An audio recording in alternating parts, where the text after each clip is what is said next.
13th. That's right, the comedy show. So make sure you get the tickets and come get a laugh on. Great night of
Thank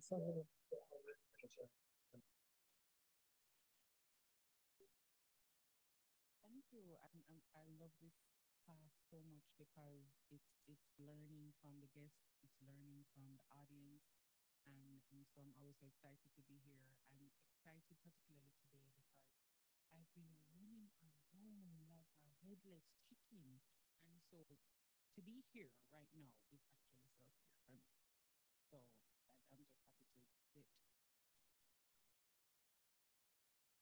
Listen, if you haven't yet found out your sister or your brother, please go ahead and do that.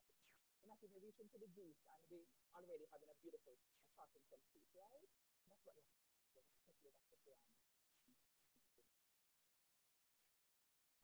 subscribe on YouTube, please start, so will have your life. And of course, and then for you so wonderful. We're going to pray in the conversation for our guests. So from my perspective, self-care is everybody's value. And I like to put especially purposeful and self-care should first. I want to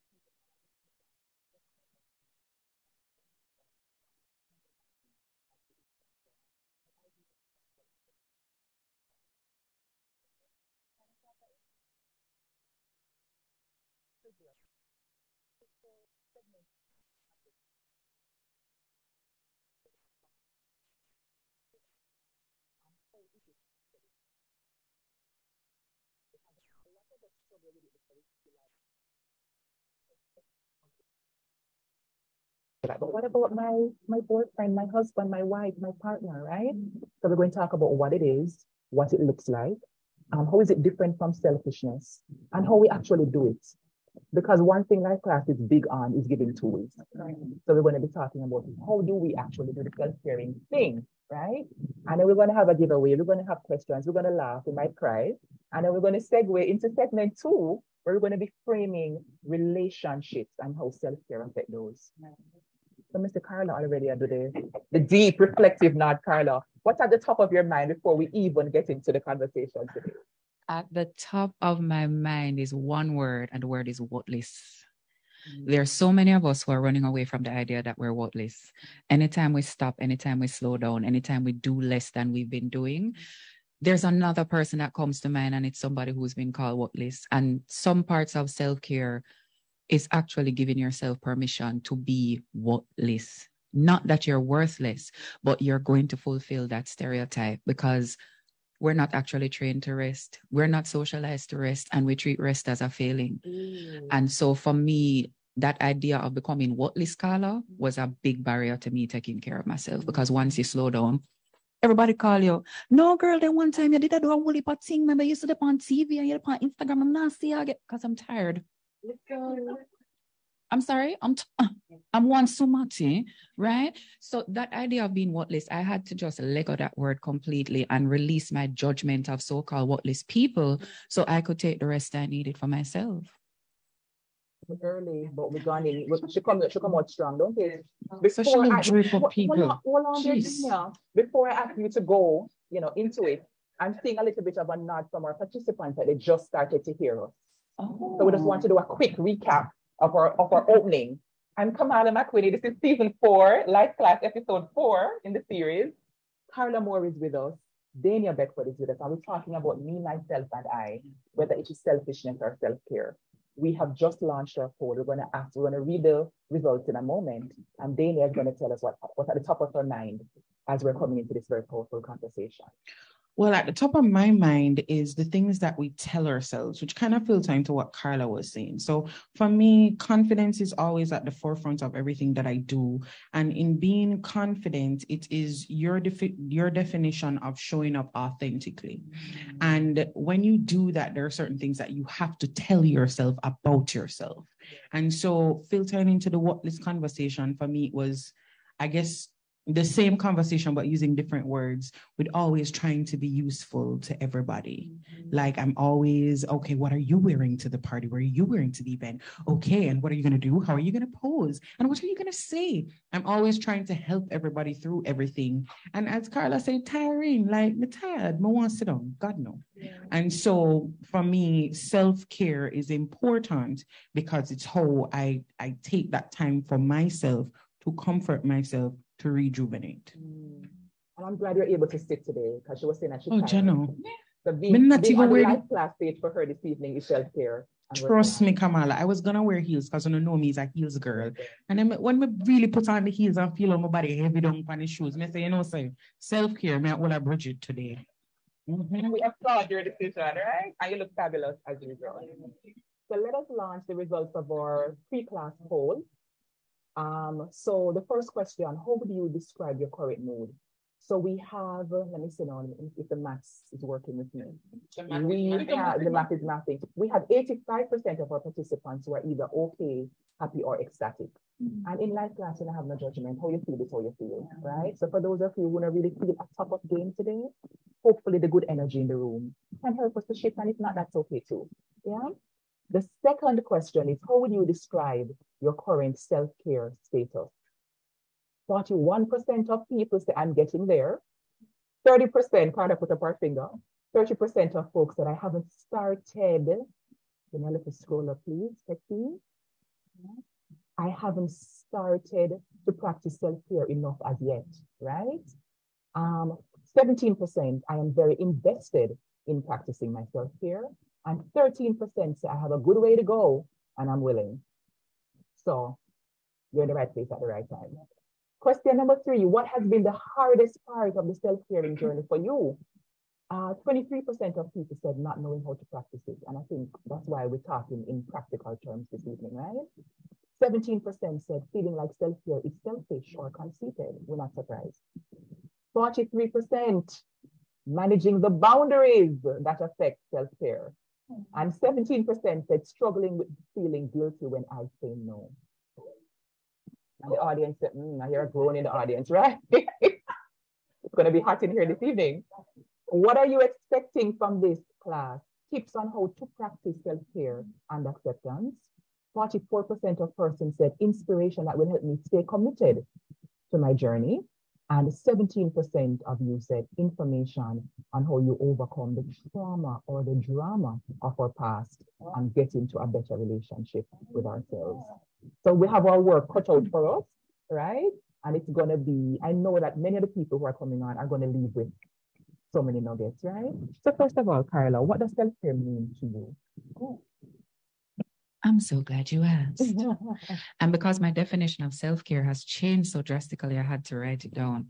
So for me, self-care at this time, at 40, this was not self-care at 30 or at 20. Practices, ways of thinking, and ways of being that preserve my present self, expand my future self, and heal my past self. For me, self-care is not just about an in-the-moment thing. Self-care is definitely about where I'm going to be 5 years from now. And it's very much about how I can integrate the things that have happened to me from the past, because I was trying to do it without some of those things before, and it wasn't settling. And that's what it is for me now. It's an integrative process that looks different every day. Yeah. Notice that Carla said present self, but not only, we didn't stop there, and future self. Yeah. And I don't think we think about that enough. Dania, what does it look like for you? It's time. Self-care is time for me right now. Like in the past, self-care was all about my grand vacations, especially for my birthday that's actually coming up at the end of the month. It's called Independence. Yes. It's a national holiday. We're very familiar. Just take the day, right? August 31st. Just take the day. So it was a lot about those grand things, like I'm going away to Colombia and Cuba and Costa Rica, and I still love doing those things. But let me tell you something. Self-care is sitting down in my car by myself, taking some moments. Sometimes it's 5, sometimes it's 10, sometimes I drop asleep and it's on 1 hour. But it is time for my brain to rest. It is time for me to think through things properly as it relates to work and being a mother. It is time away from everybody else, for all the caring of everybody else, to just kind of ground my own self and feel my own self in the present. You know what I mean? Because I have the problem of always looking beyond right now. I'm looking at the next thing that's coming, next thing that I'm about to do, what's going to happen next. And so what I've had to do with my self-care regime, because it has become a regime, is try to be present in the present. Yeah. So very similar to what Carla said. And you know, one of the things I want to talk about is, even though it may seem evident to us, what happens if we don't self-care or we don't self-care sufficiently? Self-destruction. Like how? When you're not self-caring properly, the needs that aren't met through you will try to get them met through other people. Okay. That's going to show up in your relationship as entitlement, unhealthy expectations, and toxicity. Because the reality is, a person can't pour into you what you need to pour into you. Right? So that.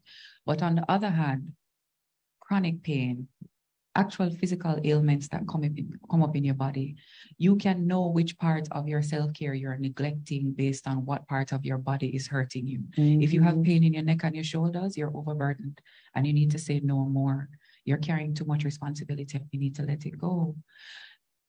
Your mental health will decline. There are so many of us who have made good lives, but we don't feel good inside of our lives. You know the people. Can you say that again for me, please? We have made good lives, but we don't feel good inside of our lives.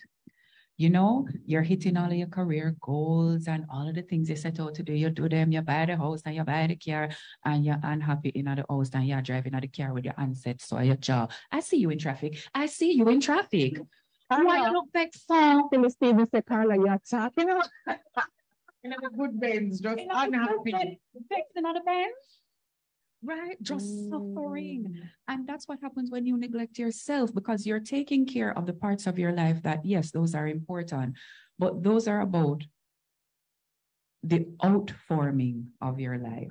What about the in part of your life? And you have to do that because you can't sustain it. You know who I look at? The bitter old woman. We all know one. Sometimes she's at church. She's the reason you don't go to church anymore. Because every time you go to church, you have something to say to you. She wants to measure your skirt. She wants to talk about your ear, why you put in faux locks, everything. She have a feeling and nobody not like her. Very often when you look at that lady, her over concern with you is actually symbolic of her relationship with herself. She's not pouring into herself. So everything becomes about the people outside of her. And I don't want to be that. And so I have to start caring for myself so I don't age into that. No judgment. A lot of those women have been through a lot of hurt and they weren't given the space. But I don't want that for myself. Nicola Duncan Carr says, I'm going to need to listen to this again. It's like you're telling my life story. We're 15 minutes into the session at this point? Welcome, Nicola. Do you know Nicola? Welcome, Cha. Hi, Nicola. So, Miss Polo, talk to us now. Self-evident as it may seem, what happens when we do not self-care or self-care appropriately? Well, I become a dragon. Yeah, man, I breathe fire and I take out full lungs, right? Because it has happened before. It has happened before where I'm just biting off everybody's heads. Nobody can do nothing that is right. And then it ends up into a cry fest. And if you're my real friend, you know, say, when me cry, I'm super vulnerable, I don't like do it. Even though after me done cry, I sleep, me wake up fine. But thank you, Carla. Yes, we know. We know. She wants me to cry all the time. But it really is self-destruction, because I start to pick apart everybody around me, and then I start to feel bad about it, and then there's a whole process of having to apologize and go over, and it never have to retry to say if me just get a reset. And let me give you a little example. I remember in the first year of having my son, which is in 2019, I kept saying to his father, oh God, we need a reset. I'm just tired. We're just tired. And then me not even did have one of the baby them when I sleep at night. And so in sleep at night, ain't all right, but we're just tired because I'm caring for this new human being. And I kept saying to him, I need a reset. Now he took it to mean that I needed a reset of my life where there was no child. And so he might give me pure attitude. I mean, say, where all of this attitude have come from? But at that time, we never had a conversation about it. And I got so tired that I just go up on my friend yard. I'm just nobody tell nobody where me there. I'm just sleep for as long as I want, and then ready to call police to find out where me there. But I just took it. That was your reset? Which was my reset, but it wasn't a healthy way to take the reset because there wasn't conversation. There was an exploration of why I felt how I felt, why he felt how he felt, and facilitating a proper reset. And so what happens is miscommunication, hurt to yourself and to those around you, and then trying to build back the blocks without an open land with fire just burned up, basically. So you know what's interesting to me, because what I'm hearing is that when we don't self-care appropriately, there is harm to self and there is harm to other people. And the reason I'm even flagging this is because a lot of the times, the reason why we do not self-care enough is because we're so concerned about other people's well-being. And it can end up spilling over into our children's lives, those we care about, because when you're not 100, you can't be 100 to anybody else. And I mean, I don't have a child, I don't have a puss nor a parakeet, right? But I know that when I'm hungry, when me fatigued, I'm not cute. And sometimes I say to people, I'm not fit for human consumption at this time. Yeah. And I think it's a necessary thing for us to be aware of, that when we are running on E or almost E, it's hard for us to show up as super mom, super girlfriend, super bae, super husband, super king, right? And one of the things I want us to touch in on, because you mentioned some things, Carla, that I know can be even more difficult for men, because men are socialized to be performers. They're supposed to work hard. We don't want a lazy man. They're supposed to achieve. They're supposed to have house, land, car, big 6-7-figure business. So they're so cultured to be doing and to be showing the fruits of them doing. How do we talk to the men them now? Miss Carla and Miss Polo, right? I think Carla should go first. That's a hard one. Yeah, you go first. Okay. I want to say it this way. We have this perception that men shouldn't get any days off, because if him lie down in bed, him worthless. Lazy. If Saturday come and him not get up, gang something for do, him worthless. I don't know how men survive. If they buy a drink that have an umbrella on it, is a problem. If they order dessert, it's a problem. Some of the basic things that people need to do to care for themselves, which is to rest, eat things that they enjoy, watch shows that they enjoy. To be human. To be human. Men can't do it because there's so many boundaries and it's so easy for you to transgress outside of your masculinity. The one thing I say to people is this: are you happy with your relationship with your partner? You date men. Are you happy with your relationship with him? No. Okay.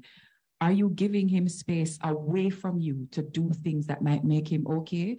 No, I can't let him go from me. If we keep upon you, no, oh man, well then maybe you should be dating robots, because what you're going to do? You can't hold on to him because you feel like if he gets away from you, he's going to cheat, and then expect him to be healthy. We cannot be healthy inside of endless togetherness, even twins. Hello? We cannot do that. We're not a duplex biscuit. Listen. We never want so you can't, and that's the thing. It's like, some of the things that he will need to do to care for himself do not fall inside of what Jamaica allows men to be for the majority of the time, because we actually allow men to be very little without coming under scrutiny. Do you want a healthy man or do you want a manly man? And the quotation marks here is where the toxicity sleeps. Listen. And if you want a healthy man, then you have to give him some space to do some things that don't fall inside of that. Space is necessary. Absolutely, including space from you, because you have probably been devoting your life to making his life better, and now you are nenge the man because you stopped caring about yourself, and now you're only caring about him. And the antidote is what, Carla? Self-care for everybody. Self-care for all. Yeah, you get a self-care. You get everybody get a self-care. You get a self-care. You get a self-care.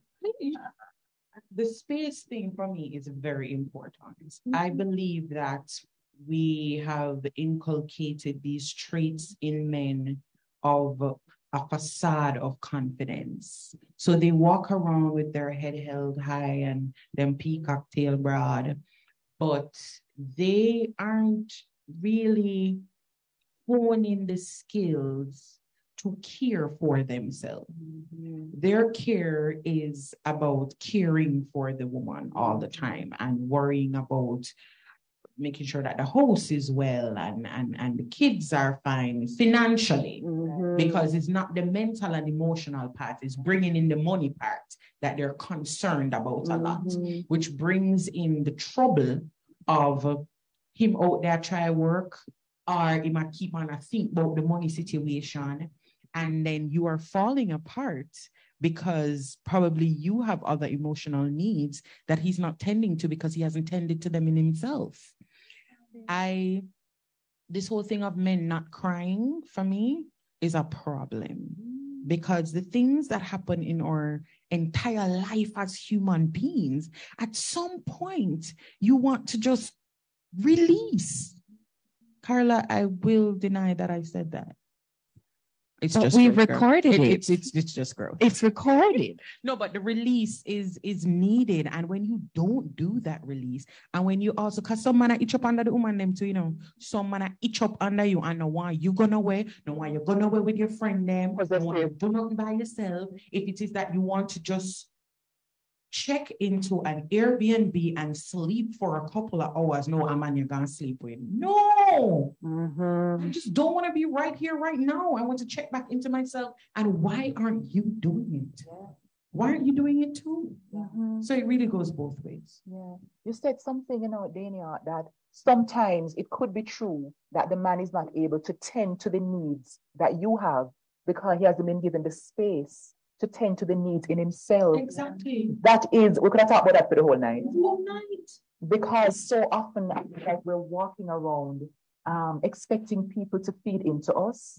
And if we are not giving it to ourselves or creating the space to say, I deserve this, then we have a limited vision in terms of how do you deserve it? Because if me not get it, why should I be giving it to you? Exactly. And the cycle. Resentment. That's what it ends up into, resentment. Because you start thinking about, okay, so I do all of this PR. And again, most times coming from the financial point of view, I do all of this PR and like, she still not happy. When you're not doing the right things for me, because it's not particularly about finance alone.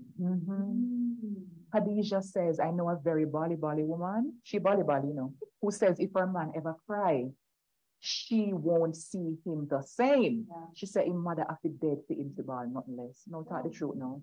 And some people get upset over this. I know men who they have lost parents and they cry at the funeral and them partner tell them what is wrong with you. Listen. Get it together. Where you ball for? Yeah, man. And worse, you're ball in a public. But his mother died. No, I'm a man. Wallet. The phrase of the decade. Wallet. That's all men are allowed to do.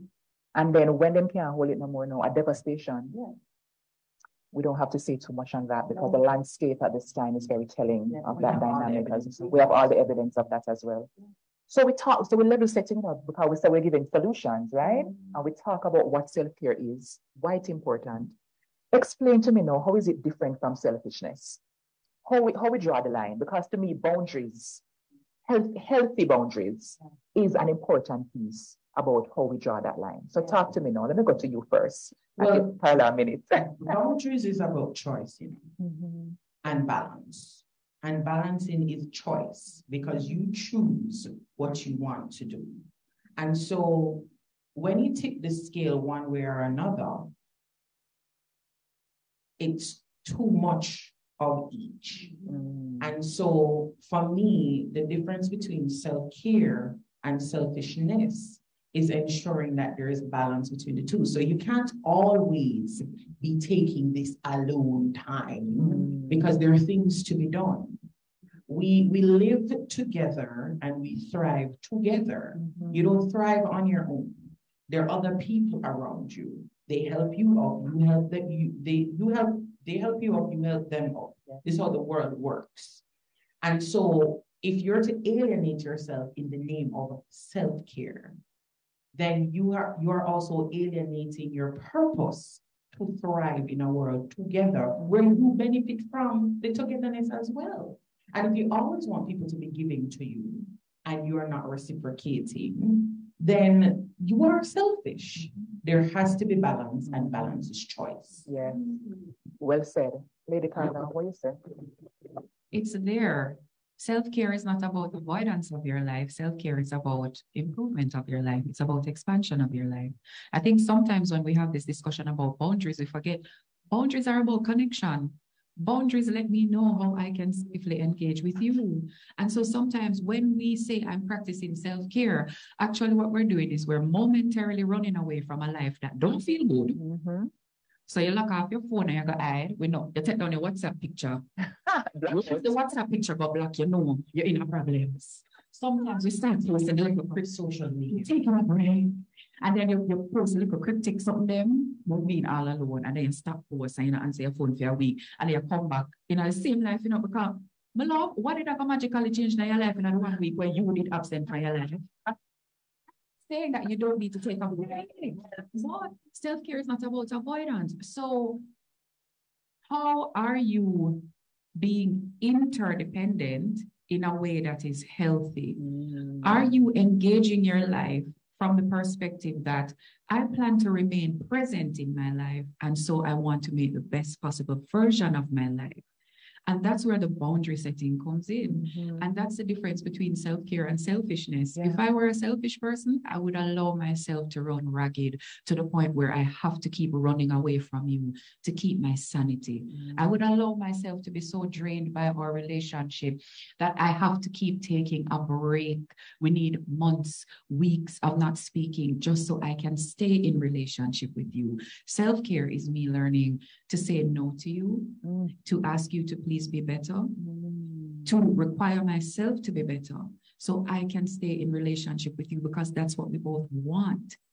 It's as you said, it's about thriving together if we want it, because self-care is also releasing. Right. So not to jump in on your response, but a lot of times we try to stay in situations that are not working. And because they're quote unquote comfortable, because we don't want to venture into anything that is new, because it makes us vulnerable, we're not used to it, then we stick to things in fear of we're going to lose that little mold that we have built. And taking time away from that does not help you, because as Carla said, you'll go back into the same situation. So it's either you're going to, both persons, make better of the situation, or have enough faith to know that when you step out of the situation, you will be better people if it's a relationship. You'll be a better husband, a better employee, a better parent, a better person. And so for me, that's a very important part of the self-care as well. So let me ask you a serious question now, because it sounds like on a saying that the boundaries, which include sometimes saying no, is crucial to showing up in a healthy way. Absolutely. But so many of us were terrified of no, especially as women, because if we're socialized to be feminine, it's almost like the nice girl syndrome. It's like an epidemic. Nice girls don't say no. So Miss Lady says she doesn't have that, right? And the other thing I want to pick up on that Carla touched on is something I've been observing and talking to my friends about. Because sometimes, you know, Jamaica people only end up having two settings. Is either, I'm being very musical right now, is either we don't say nothing at all and we absorb it, and we cuss to Carla behind the scenes, or we tell people about them parents and them parts. but we don't really have that grounded middle, which is assertiveness. So we only know to be either passive or to be aggressive, where we use the words and cut you. More hurt her makes you feel it. But speaking up and saying, okay, your needs and mine are important. And I'm going to tell you, I don't like it when you say this. Or could you please, handle me differently, right? And that you're saying, Carla, is important. And not having that willingness is why people run away sometimes. Because the middle ground is vulnerability. If me talk about you to other people, I'm not vulnerable with you.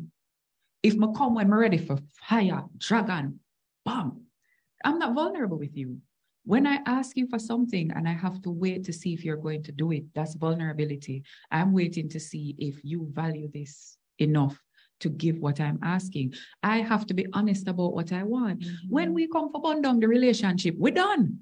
Sometimes we're not really done, but we can walk away in the moment, Me not really care. Block me if you want, block me. Actually, let me beat you to it. Block it on WhatsApp, block it on IG, block, delete, right? So at that point, I don't have to be vulnerable with you. I don't have to admit certain things. The way that you've been treating me, it doesn't just make me angry. It hurts. It hurts me. To say to someone you have hurt me is a vulnerable thing. And a lot of us don't want to do it. So yes, having a conversation and being assertive requires that you stand in your own power and ask for the things that you want. But it also requires that you admit that you want things. And again, back to wallet. Many of us have a difficulty admitting that we want things or that we need things that can only come from other people. And so for many of us, the hyper-independence model, the trauma response, where we feel like if me have to ask him one more time to move the garbage or paint the room, before that, we go on YouTube and spend 6 hours and learn the work. You understand? Because the waiting on somebody to give us what we need feels like slow death for many of us. Oh yeah, stick me in a mistake. I promise I don't know your argument, Dania. Yeah, drape me apart. Okay, so I want to talk about the no.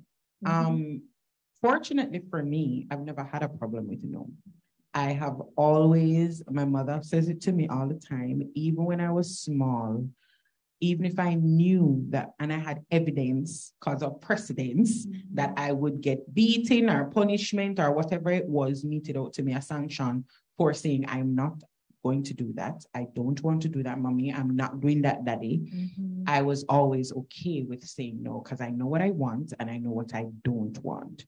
And I value that for myself. I'm not doing things that I don't want to do. I'm not saying things that I don't want to say. But let me tell you something. You said a hyper-independence thing there is another thing because my mother always say, she'll send me guy you so I'm going to have to catch on for nobody eye kid. And you know that's something there? Yeah, and I catch on for them eyelash, if them blink, you're going to drop off. And me add my own part to it. Not so big for all your eyelash. So that hyper-independence, me, we sit down on YouTube and me will learn. For the something when I that's something there because I've asked you and you have not done it. And that was how I'm trying to move away from that actually, where I become more vulnerable with my friends to ask for the things that I need and not feel bad about it if they're unable to give it in the time that I need it. Because one thing about me, it's gonna get done.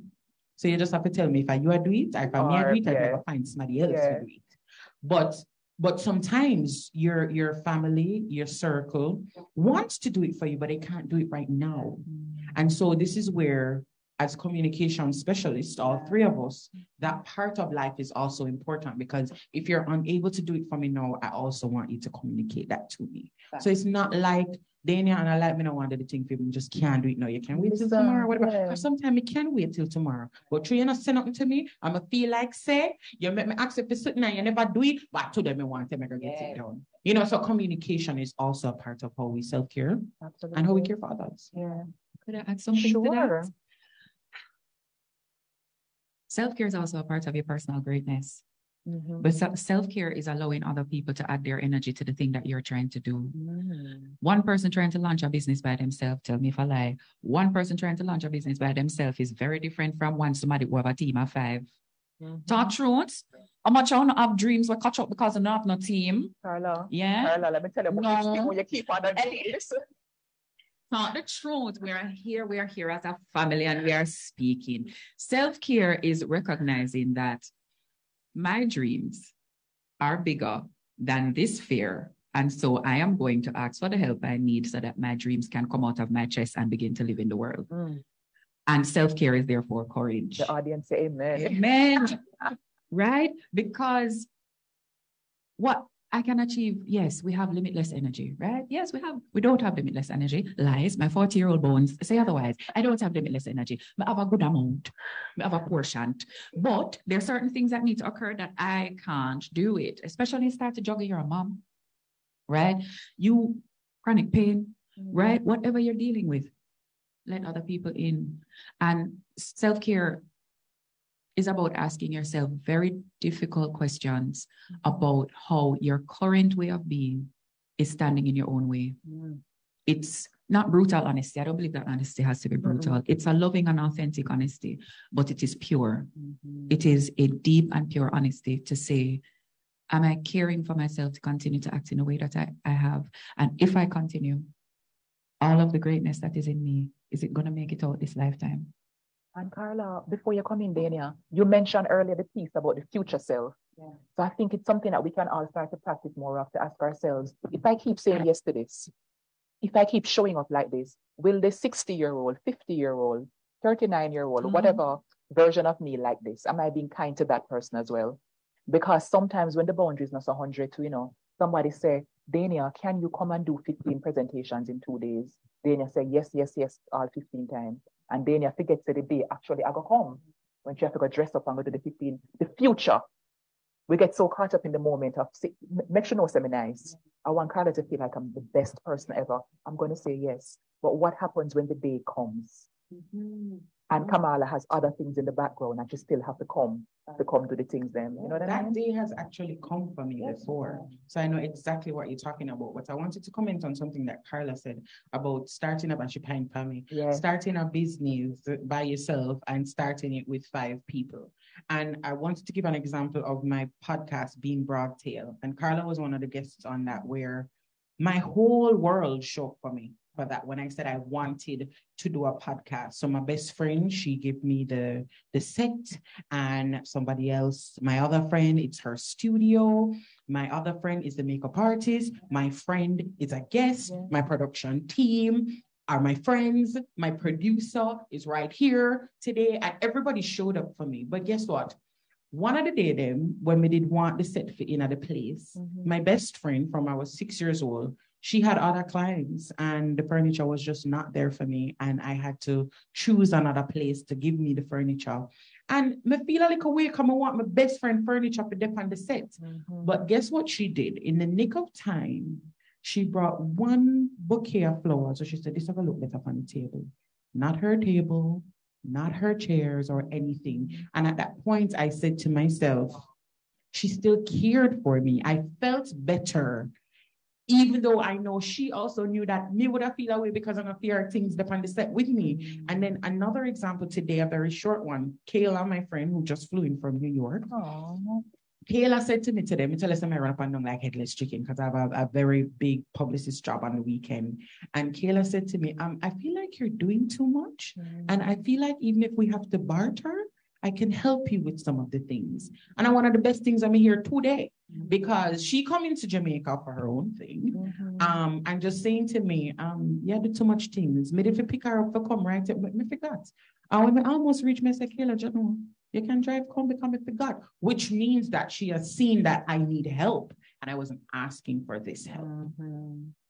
Self-care. Self-care. Yeah. Thank you. Somebody on our Santina says that's just amazement, and you can see the love and genuineness. Dania, you're blessed, and she knows. Yeah.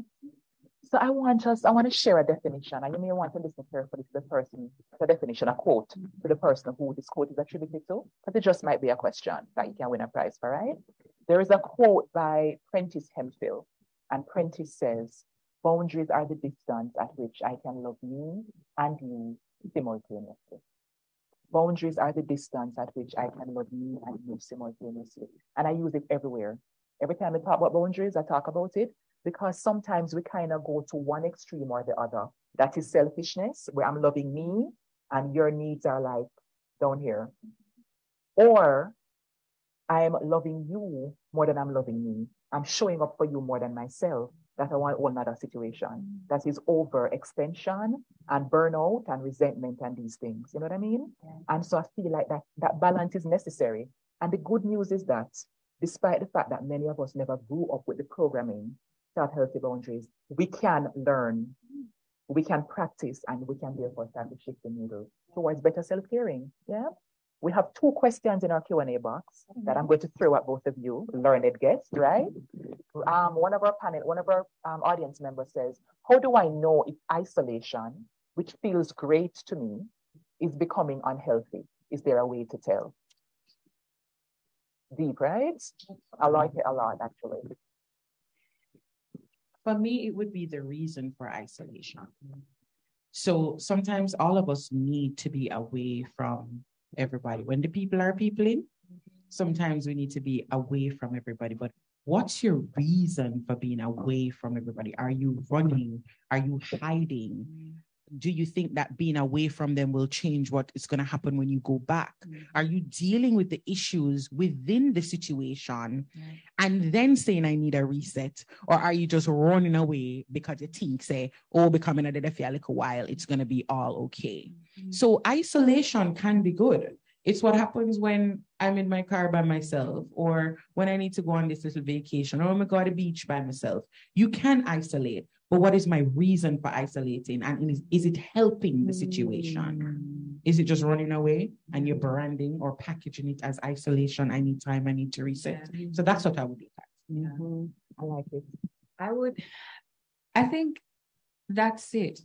I think it's about capacity. Am I isolating because I think I don't have the capacity to cope with my life right now? Isolation is a part of healing, right? And I was talking to somebody about this today, that there will come a point in your healing journey where you really won't want to be around a lot of people. You really won't want to respond to messages. I saw this lady online talking about it, and she's like, when your nervous system starts to decompress and you finally start to feel safe and you start to calm down, there's a way that you will slow down and you will probably want to be by yourself, and that's okay. If the rest of your life are mash up, you might want to check into it.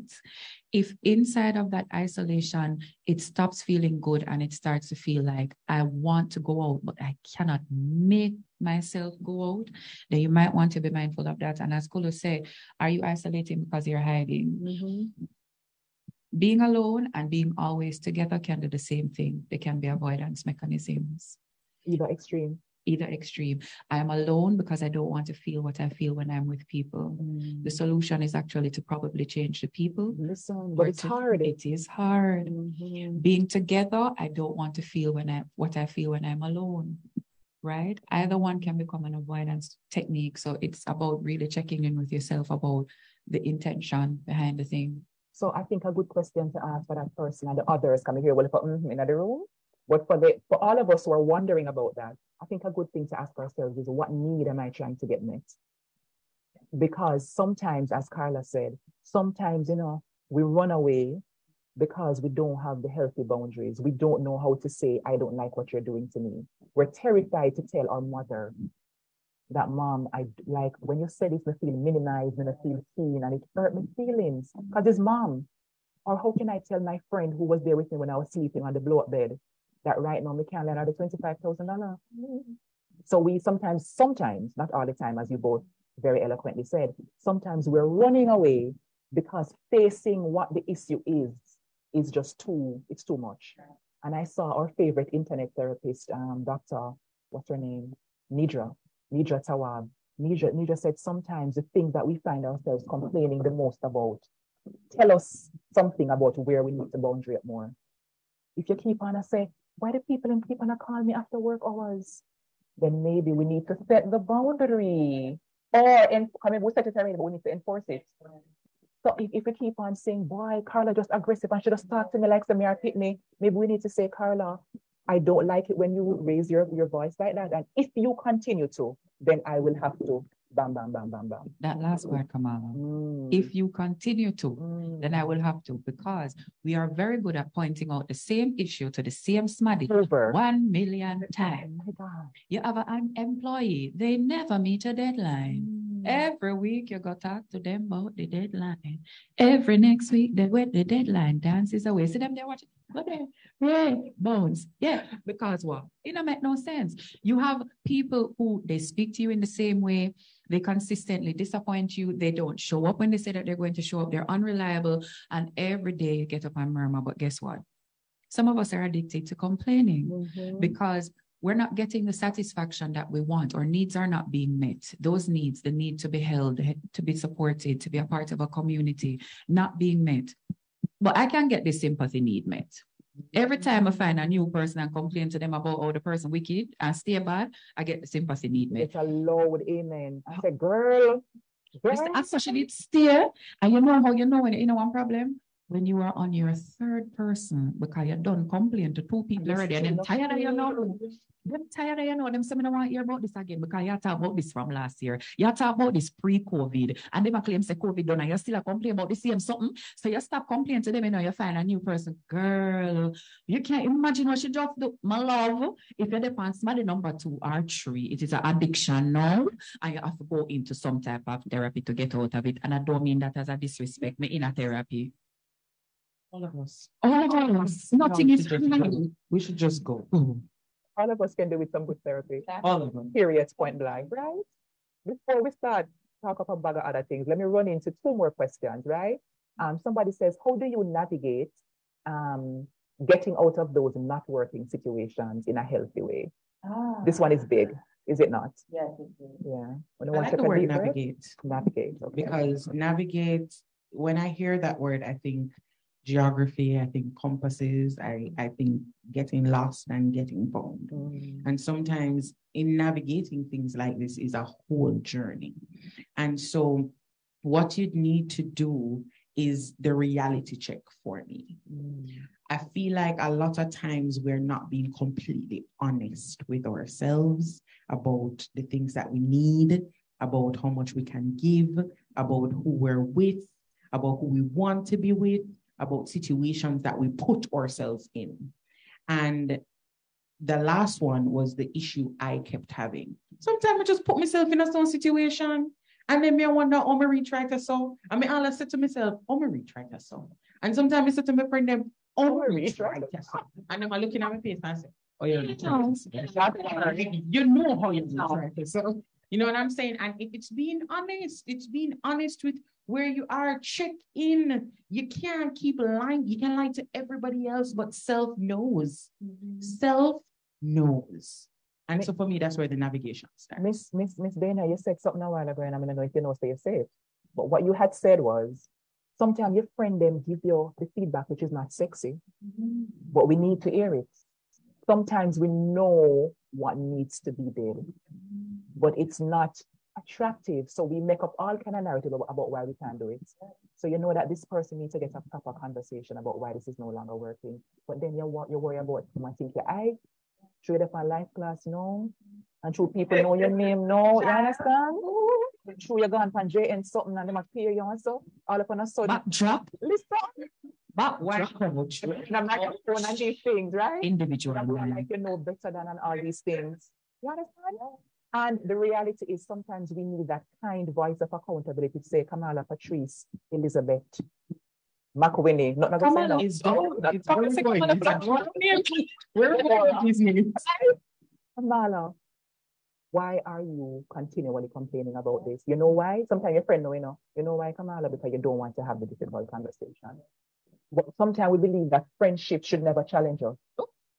So if me tell us that we can't stand a girl in a green, your friend must say you can look on her ear. Stay good. Although girl ear our friend's supposed to jump on our bandwagon. But we need, as part of having good people around us, those people who can say, goody, I think you could have handled that part better. Yeah. And good sir, I think the lack of communication here was not the idea. You understand? Or you never XYZ. So that part. I love it about my friendship group. They're extremely rough. So if any time I wasn't ready. I wasn't ready. My friends are rough. If at any time I feel like semi-ton celebrity, at them take me the ground right down. Like, good way you're going to that. You know what I'm saying? I remember just the other day, I did a photo shoot and I did not consult my stylist, who is also my friend. And when she see this, she said, good way you're going to booger. You know, I mean, things said the picture hot. You know what I'm saying? So that was a frivolous example, but I'm saying sometimes we really don't want to hear the hard conversations from our friends, and we need to, because we're lying to ourselves. Absolutely. I think we need to release the idea that healthy means pleasant. Listen, How do I a t-shirt? Yeah, healthy don't mean Snap, snap. pleasant. Yeah. I need to have a healthy conversation with somebody about ending a relationship. Them still a go hurt. Them probably still a go ball. Them still a go vex. It doesn't mean it wasn't healthy. Were you able to clearly articulate your point? Were you able to show up with a level of empathy? Were you able to give them the space that they needed? Then it was a healthy conversation. It doesn't mean that it's pleasant. You will not be able to practice self-care without disappointing some people. We kind of shut down the whole class right now. Like, ring the bell.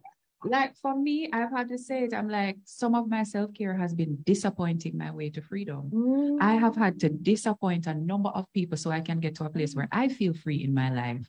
Because if I'm constantly living according to your expectations, so this is it. You have an expectation, I have one. And they don't always go. They don't always match because your expectation. No, and your expectation never consult mine. Your expectation never call mine and say, "Girl, how you feel about this?" No, your expectation was that wake up this morning. No, I'm not doing. And when you do something, when you don't do something that a person wants you to do, they're gonna feel away. Yeah. You can't get away from that. And it doesn't mean that you're being unhealthy. It doesn't mean that you're being toxic. It means that you're taking the steps that you need to take. So I think Carla and her accomplice here just did a lot of things for a lot of people. And based on the what if things in the comment section, near somebody say, "I," right? 5 clapping hand and 100 and these things. I think she saved us a lot of time here, because a lot of times, and tell me if I'm right, audience, sometimes something happened and we don't like it. And we spend the next 3.5 months, there's no H in the tree, 3.5 months, and we're up at night, 2 a.m., and we're saying, all right, maybe if I say it like this, she won't feel away. And maybe if I say it by text, it never feel awkward. And I would try to find every variation and permutation in order to avoid the discomfort piece. And we want to please every person who's involved in the scenario. And then just tell me, it is not possible. Because, and I like the piece where you're saying, no, nobody never call you and say, "Oh, you feel if I ask you for 100 grand." They just ask you for the 100 grand because you look rich for life class and so. And you know over there say, "Oh, they're not gonna feel when I tell them I can't give any more money for the rest of the year. Or otherwise I have to go file as my dependent. I cannot do this and still maintain my financial integrity." You understand? And we're over here 2 o'clock in the morning, 3 o'clock in the morning, and all we think about is what will they think? How will they feel? And then we forget that we are a whole person as well. What about how am I feeling for the last 3.5 months? When I can't sleep, my pressure gone up, as somebody said in the chat here, right? And we hear a tear out. We are tear it out and pluck out with eyelash and all of these things. But you know, sometimes when we do that, we don't ask ourselves, what is a small thing that somebody did to us years ago that we are holding on to? So I don't want to say something to you that's going to upset you, because me will grudge, me carry feelings. My belly can't flat because me carry belly for plenty people. That's why my belly cannot flat. Confessions on life, right? It's good for the soul. And so before you just drink the liquor ramen, belch where you need for belch and say what you need for say, you are going into detail because you know I am unforgiving. And so I assume that everyone else is going to be unforgiving like me. I have projected that onto you. And I am now in the cage of my own unforgivingness, claiming, say, you do it to me. Let yourself out. And this is why speechless. I'm so used to her. It's best to just talk quick after, because they will just not have nothing to say. So I should don't tell them. So, and this is why communication is so important, because if the other person does not know how you handle or manage things, then it brings you to a path where there is like the Cold War happening. So I love to use myself as an example because, well, I live with myself all of my life. But I love telling you how I feel because for me, you can't say me never tell you. Right? You can't say me never tell you. I have opened up myself to you. And in a particular situation I've been in for a while, I've been holding back little things, just a hold back little thing, make it peace reign, make it peace reign. They always say you're a warmonger, make it peace reign, just hold your tongue. But can we just won't tell you something? And it end up in a 2 a.m. in the morning, we just calling a trace. That is not healthy. That's not healthy. Because I held it up for too long. And that's what it is to Carla. I'm saying, have I forgiven the person for this thing? I haven't. And so I feel like if I told you, you would also not forgive me. And then that's where the problem lies. And then 2 a.m. in the morning, everybody just a cuss on a ball. Not healthy. And I cut up each other with their words. How we cut up each other, so? Mass murder. So this is why we have a life class. Yes. Because yes. Healing is needed for the entire tribe. Because when I'm healed, I operate different. And I create room for your healing to also. It's a compound effect just across the society. You know what I mean? Because so much of what you said is so true. We're walking around expecting what we would give to other people. So me know, say if you tell me, say you can't come babysit my child, and we do it for you 3 times already, and you only do it for me 2 times now, and tell me, say the 3rd time you can't come, I'm gonna block you on every platform. Because that's how I am. So I will not seeing. I'll be keeping score because I keep score. And I imagine this person is keeping score too. And all these narratives that are going on. Sometimes they're not, you know. Sometimes people they're not. They're completely unconcerned. And I ask you, where you have gone so far? Because they don't know what's going on with you. The blocking thing I get out of head, right? I'm guilty. Really? You're the block? When I'm in my feeling, you block? I will block you. But sometimes I block you because I see that the rage is surfacing. And if I don't block you, I'm going to say some things that are not at all pleasant. And then I can't recover from them tomorrow. So I would rather the hurt feelings of the blockage than the hurt feelings of what I might say. I'm not a blocker. When you're upset with me, I want you to see me. So if ever you see me posting too much, I want you to see me. The difference. I'm on the other side. I want to name them. Yeah, make him on them. Yes. Look here, this is why I love this thing. Because I don't laugh as much in every class, right? Yeah. I have some friends who are the queens of the blockage. You know what I mean? They do not play. They don't hesitate, right? So, can I just say one for the blocking people? Yeah. Doesn't it feel better when you block them while they're typing? Doesn't it feel better when you see such a typing? No, I will show you. Do not block me when I'm typing. Don't block me typing. I'm coming to your yard. Block, and then I just sit down and wait all 10 minutes and say, we're sweet, you go so are you. And then I unblock you to make sure say you don't block me back. Because how very dare you? Dare you block me back? I would be so disappointed if I block somebody and they block me back. I'm not here to pretend I'm anybody but myself. I am a work in progress. I am a blocker who doesn't like to be blocked. I take it very personally if you block me. Like I will end the friendship. How could you? You're a blocker. It doesn't matter. I want to be the voice of, let's say, reason in this conversation. And I want to say that after life class this because it's going to be a very monumental life class. After life class this evening, let's practice asking ourselves, am I blocking because I'm running from speaking up? I do something about it. Yeah. Okay. We're trying to learn to express our feelings without the rage. Without the rage. Kamala, and that is the work. I know what I want to say. I haven't figured out how to say it in a way that doesn't border on disrespect. And so I'm like, you know what? Just let me take a moment from this. I'll come back. I promise. I will come back. But I'm at my limit. Not right now. And I had to know when I'm at my limit because I would get past the limit and then it turned into one tracing. And when I say trace, I mean I fling out the paper and I start outlining you. And so I trace you. And I said, this is not healthy. This doesn't look good. Mm-hmm. This is not a good look. This is not on brand. And where I'm at is I can pause. So if there's one thing I heard somebody say, no lie, it was Will and Jada who said it.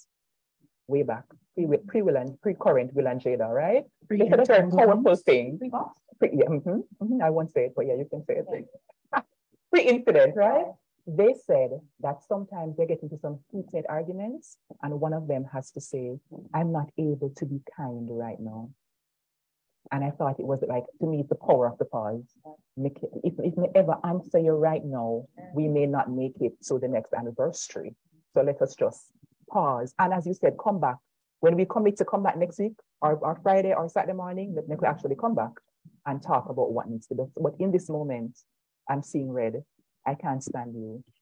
I have no respect for myself, so I'll go way low. And it's not going to end up, going on really, really, really well, right? We're at that time in our program where we have something to give away from our beautiful JN family. And I'm going to ask one member of our virtual audience to answer a question. So the person who gives the correct answer, and is the first person to answer, will win for themselves an Amazon gift card to do some shopping online. And my question is, to whom is the following quote attributed? Boundary, Lord of mercy. No, look here. Oh my goodness. Sir Armand, look here, man. We're not even finished. That was in drafts. Can we clap Terrain, please? Right? Congratulations to Terrain. Terrain just didn't even hear the quotes. I'm saying. That was in drafts. That was in drafts. Some of them get from, they type it out. But I like it. They're very present. And I'm here for that. It's your turn next to win something for yourself. So line up your situation. Okay? Now, I want to leave room for any member of our in-studio audience to come and ask a question or make a point about the fabulous areas of boundaries and self-care we've been talking about for the last 1 hour, right? Anybody wants to ask anything? I will leave you to process and brave up and come, right? But we do have a couple more questions in the chat box, right? So we're going to answer the first one there about what are some practical things we can do. We're going to answer that one towards the end because we're working on it, right? Someone says, how do you deal with disrespect from your employer? And the person went on to explain why they're asking.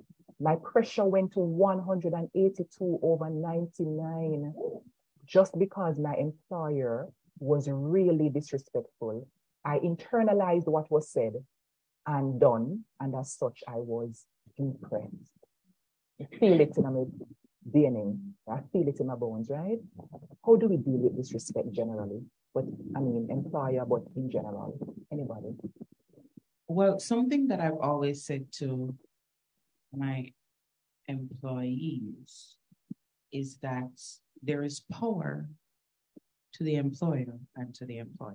Mm-hmm. When I was working in government, you have people we call the memo bad man then. Oh. Yeah, man. And them say memo, and they will never say the things they're saying in a memo to your face. Because them a memo bad man. Yeah. The keyboard warriors. Yeah, man. They're keyboard warriors. And I would always say, when you get a memo, there is the opportunity to respond to the memo. Mm-hmm. And in response to the memo, it gives the situation a holistic look. So in answering the question is that just because the person employs you, you also have rights that are legal, actually, in the Constitution and all of that. And you don't have to respond in the same way that your employer has spoken or written to you. But what you must do is allow them to know that what they have done has affected you negatively, and you would prefer if another method is being done. Now, even if you think that you may have your job in jeopardy because of what you've done, they also can't just fire you. So there are laws for that as well. And if you feel like you cannot exist in the situation anymore, then you need to start looking out. Because no matter how you try to hold on to a little work, you might dead in a little work because your blood pressure is so high, you're not functioning, you're missing deadlines now because of everything else that is happening. Going down. Your performance will go down. So it's either you're going to stand up for yourself in a respectful way, which shows that you're the better person if they have disrespected you. And if your employer is at any at all an intellectual person, they should should be in the operative word. They should respect you for your response. Sure. And a slavery. Hopefully. That just 2 days was August 1. Emancipation, we split in Okay. it. Yeah.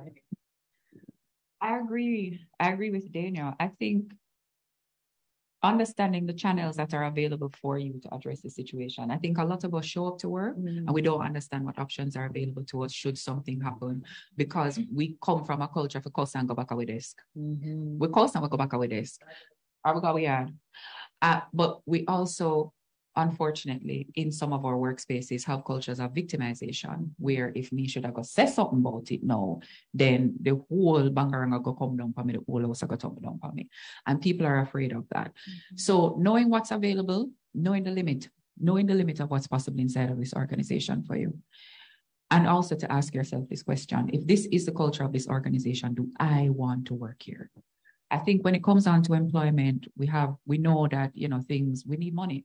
They know our address. The bill people know where to send the bills, right? But have you stopped to consider that the place you work should align with you? The place you work should share your values. The place you work should treat you like a human. And you're allowed to go after that in many ways. One thing that jumped out was I internalized it, and it sent out my pressure. And a lot of times for me, when I internalize something, it means that whatever was said to me hooked on to something.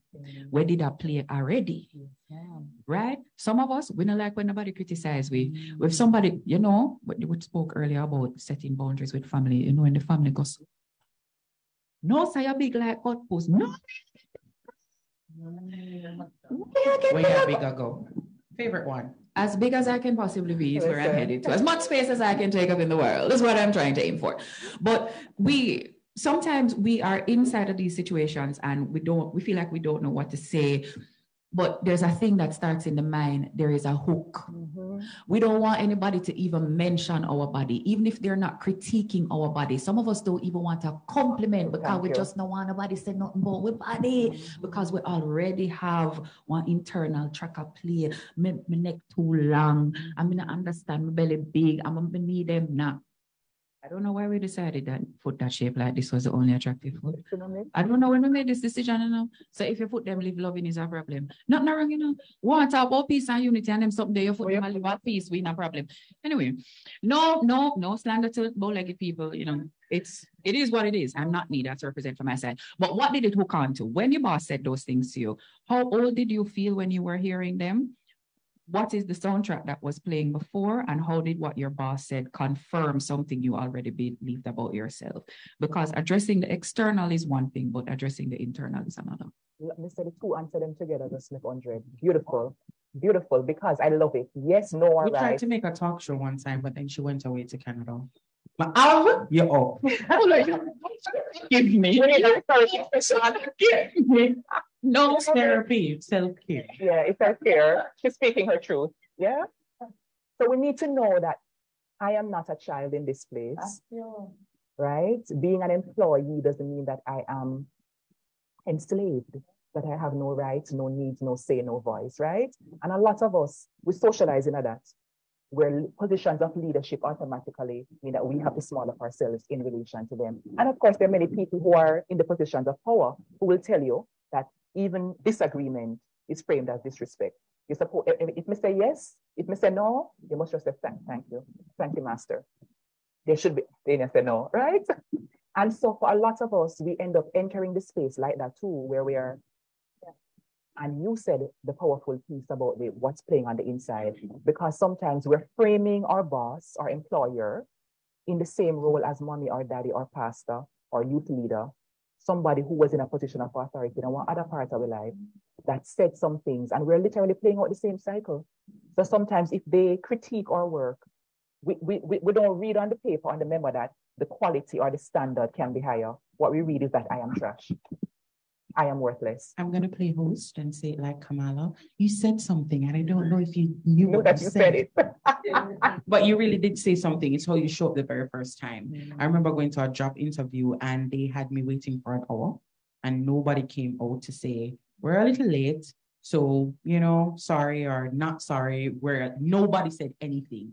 And I sat there and I waited. And in the I recognized this is not a place that I want to work, because I don't have a problem with waiting, but you ought to come to me and say, we're late.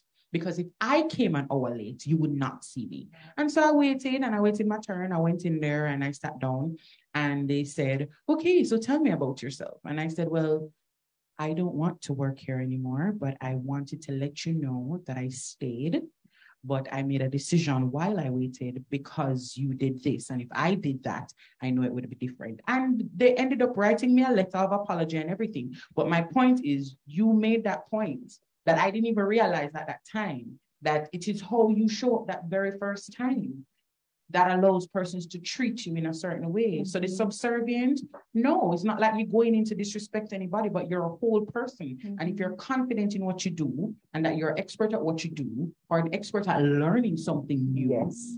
But I'm a whole person that needs to be respected. Absolutely. Like I respect you. And we're not oblivious to the fact that there are some employers who can try to make our lives a living hell. And we have to just follow through in terms of making those hard decisions. Am I going to seek redress? Am I going to make the hard decision to preserve my mental health and extricate myself from this environment? Yeah. So it's not easy, but it's actually simple. Speak up for what we need. Always hold ourselves and others lovingly accountable. It can't just be that you need to work better, you need to manage me better. Can I show up better in the space as well? And then if we see that things not going to change and it's costing us, then is it worth it? Is my because 182 over 99. Danger zone situation that. You know what I mean? At the beginning, Dania said when self-care was a fabulous birthday and them things, and then you realize that it's different. When I listen to all of this, self-care is about confronting your fear. Like that's a deep part of your self-care. I fear that I will lose this job. I fear that I will lose this partner. I fear that I will lose this opportunity if I stand up for myself, if I set boundaries around myself. And it's very difficult to practice self-care from that fearful place. It's also difficult to practice it from a place of scarcity thinking.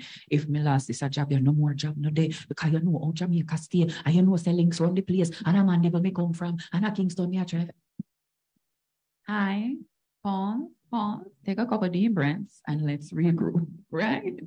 Let's regroup, because when we are running that soundtrack of fear, our decisions become acts of desperation, acts of running away, acts of, I feel like my life is at risk. Yes. And if we can't move beyond that, it's very difficult. Moving beyond that is actually caring for ourselves. Roxanne said, yes, Dania, start as you mean to continue with everyone. Like class audience, can I say it powerfully? Start as you mean to continue is the perfect way to segue into segment 2 of our conversation, where we're going to talk about the relationships.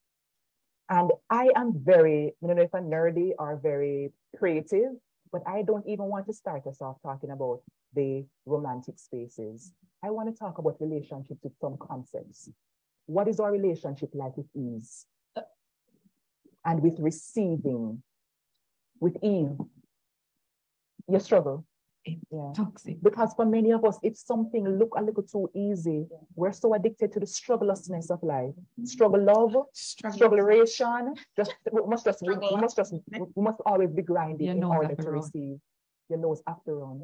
And if it's not running, then I'm doing something wrong, or this is suspicious, or this illegal. Right? or the man low-key and live one double life. You must be telling me like it's too good to be true. She's too good to be true. Yes. Something not tipping that should be tipping over here. Well, we learned from the Gen Zs about the soft life. Right? And I love that hashtag because I feel like we've gotten used to the hard life. Yes. Like life is just hard all the time. And don't get me wrong, life is hard some of the times. It will never be soft all the time. But the soft life for me is trusting that there is an easier way. And there is enough. And there is enough.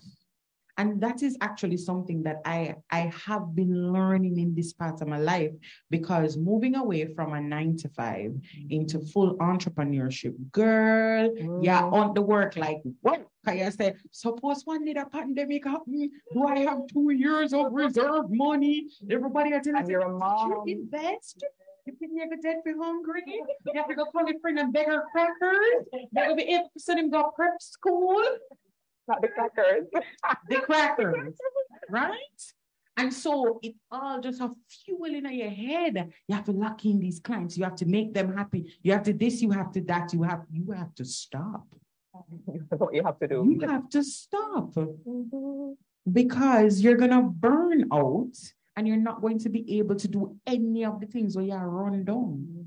You know what I mean? And so the soft life or the ease of it all, sometimes we need to take that route because it's best for us. And one nice person just did it for true. He or she or they. They're really not unicorn. They're right there sometimes. But because you're saying, I don't really trust him, you're gonna run up in a radam. Or Miss Radam, right? Mr. or Miss Radam. Because it needs Carla, please. I think our relationship with ease is very complicated because we have a lot of, all right, with love and respect. Some of the proverbs that our elders used to guide us were devised to survive the plantation. Let me sit down strong for the chair because this is gonna go to some places. They were devised to survive the plantation. Chicken Mary up the near. Who is it up? Master. Master on the up. See, y'all run up on them and exalt yourself, master home. Right? If you want with your nose off your run. Yes, but suppose my nose is not running because I don't have influenza right now. Can it be good? A lot of our people are passing down the wisdom that they have, but we cannot overlook the slavery sin thing and how it has shaped what we understand as wisdom. Is this wisdom still applicable? Yes, because if you have your proposal due at midnight, 9 o'clock is not the time for you to be in a fete. Chicken is merry and hawk is very near. 3 hours away. And I want to say this to all of my chicken is merry. Anyway, we got my baby, them, I love them, right? So some of the things that they pass down to us are actually geared to help us survive. They're not to equip us to thrive. And they're to help us to survive under conditions that are very different from the conditions that we are trying to survive now. And so when we keep on repeating these things to ourselves, like affirmations, we keep repeating these to ourselves, like affirmations, we inculcate ourselves, we indoctrinate ourselves into the idea that life is scary, life is small, there's not much for me, and I'm always at risk, which is exactly the truth of the plantation. We cannot keep on programming ourselves into believing that life is a plantation. And that's what we do when we keep holding on to this fear-based thinking. We have to let it go. And it feels scary to let it go because what do I go to? Soft life. There's a set of people who are like, Gen Z, them lazy. Them don't want anything. Them just want to get everybody and wear pink. The man them want to wear pink. And the girl them want to shave off them head. What are they about? I love your head side. It's one of my favorite head sides. So intriguing. Right? Like, we problematize the generation because they refuse to struggle. Them look on you and them say, I don't want to ride or die. Every time it was ride or die, I died. I just want to ride. And if I start to get like upset stomach, I want the ride to stop. And I'd like to come off. And I'd like to have some like liquor water and so on. You know, sugar and water and sick of myself. So the beliefs that we have about the world have been handed down to us. And if we want a new life for ourselves, we have to confront them. We have to lovingly release them. We have to see them as wisdom that were passed on by people who were surviving. And we have to give ourselves the opportunity to thrive. And that means we have to reprogram ourselves. So therefore, what I'm hearing, and I know that you mean to say, but what we hear is that survival mode is the consequence of some of these things. So the people were literally trying to stay alive. It wasn't even figurative, like, I don't want to die away from life, right? I don't want to stop breathing. And they passed it down to us out of their effort to try to keep us safe, to protect us. But it's not as applicable. There are different things that are coming up against us now, but a lot of us are still in survival mode. So we are hold on to everything for dear life because what if he leaves? What if she does not choose me? Somebody asked earlier about, some of the ways in which some men can become very possessive in the face of somebody saying, I don't want you, I don't choose you. You understand? It's real. And a lot of us are in survival mode where even some small things, the scarcity doesn't stop come out. Like I was talking to somebody and before class started, and we were mentioning how even sometimes how we hoard things in our house. We're not showing nothing. We're not showing butter container. We're not showing the plastic bottles them because it can use again. The butter dish can hold 2 needle and two thread and 2 battery. Talk about the nice lotion, Kamala. Oh, the nice and the lotion good where you panty buy. and the good I didn't have no scent. I didn't have no scent and just to get up on the bathroom pedestal. My mother. Yeah, I go down there and I use them. Listen, I use them. Yes, but I use them. so we have good underwear, good nightie, and wear them. pants, good shirt, waiting for if hospital take you. Yeah. For example, hospital. I'm wearing my good panty for when I'm sick. When the doctors come to take it off, examine me. Like, no, it doesn't make sense. That is the one that is terrifying. And whenever you're Dania, I don't want to repeat it. I feel like it's dangerous, right? Unsafe. And the fact of the matter is that we're out here waiting for special occasions. And we keep on delaying living. And as you said, we're stuck in survival, and thriving sound like it's a fantastical notion. We're not even like, what is an abundance? What is abundance? It's too ambitious. It's too ambitious. And then now the other piece of it comes because of sometimes the circles that we exist in. How you mean that you want to do a second PhD, or you want to do a PhD in the first place? How you mean that you want a promotion? You want to have a talk show? And you're Jamaican, you're Black? Like, how? You're female? You come like you're a guy from the ghetto and you want to like own a Benz? Why? And we have people who are looking at us and saying, you're going too much. Yeah. And we internalize it. I'm happy that you said that because I have an affirmation card for that. And it says that at the height of your confidence level, people will want to know where you're going so far. And your simple response should be, because I can. Period. I can. And so me, I go on. You go do it. Yeah. So we talk about ease. Like we talk about now, something that's at the foundation of our relationship with everybody else. And that is relationship with who? Self. A lot of us were taught certain things by our parents and the people around us. And the programming has started from some of us who were inside the womb, to be honest. You understand? Some of the things them that we were taught were not even verbalized. Nobody never come to you and say, that shape nose here don't look good. But it was the way that they talked about your cousin's nose, who was very different from yours. You understand? Everybody always say, you're a nice thing. And it's very different from, oh, yearn look, as Jamaican people say, right? And you learn that, oh, that is preferred over my, oh, your body, look how you're mager.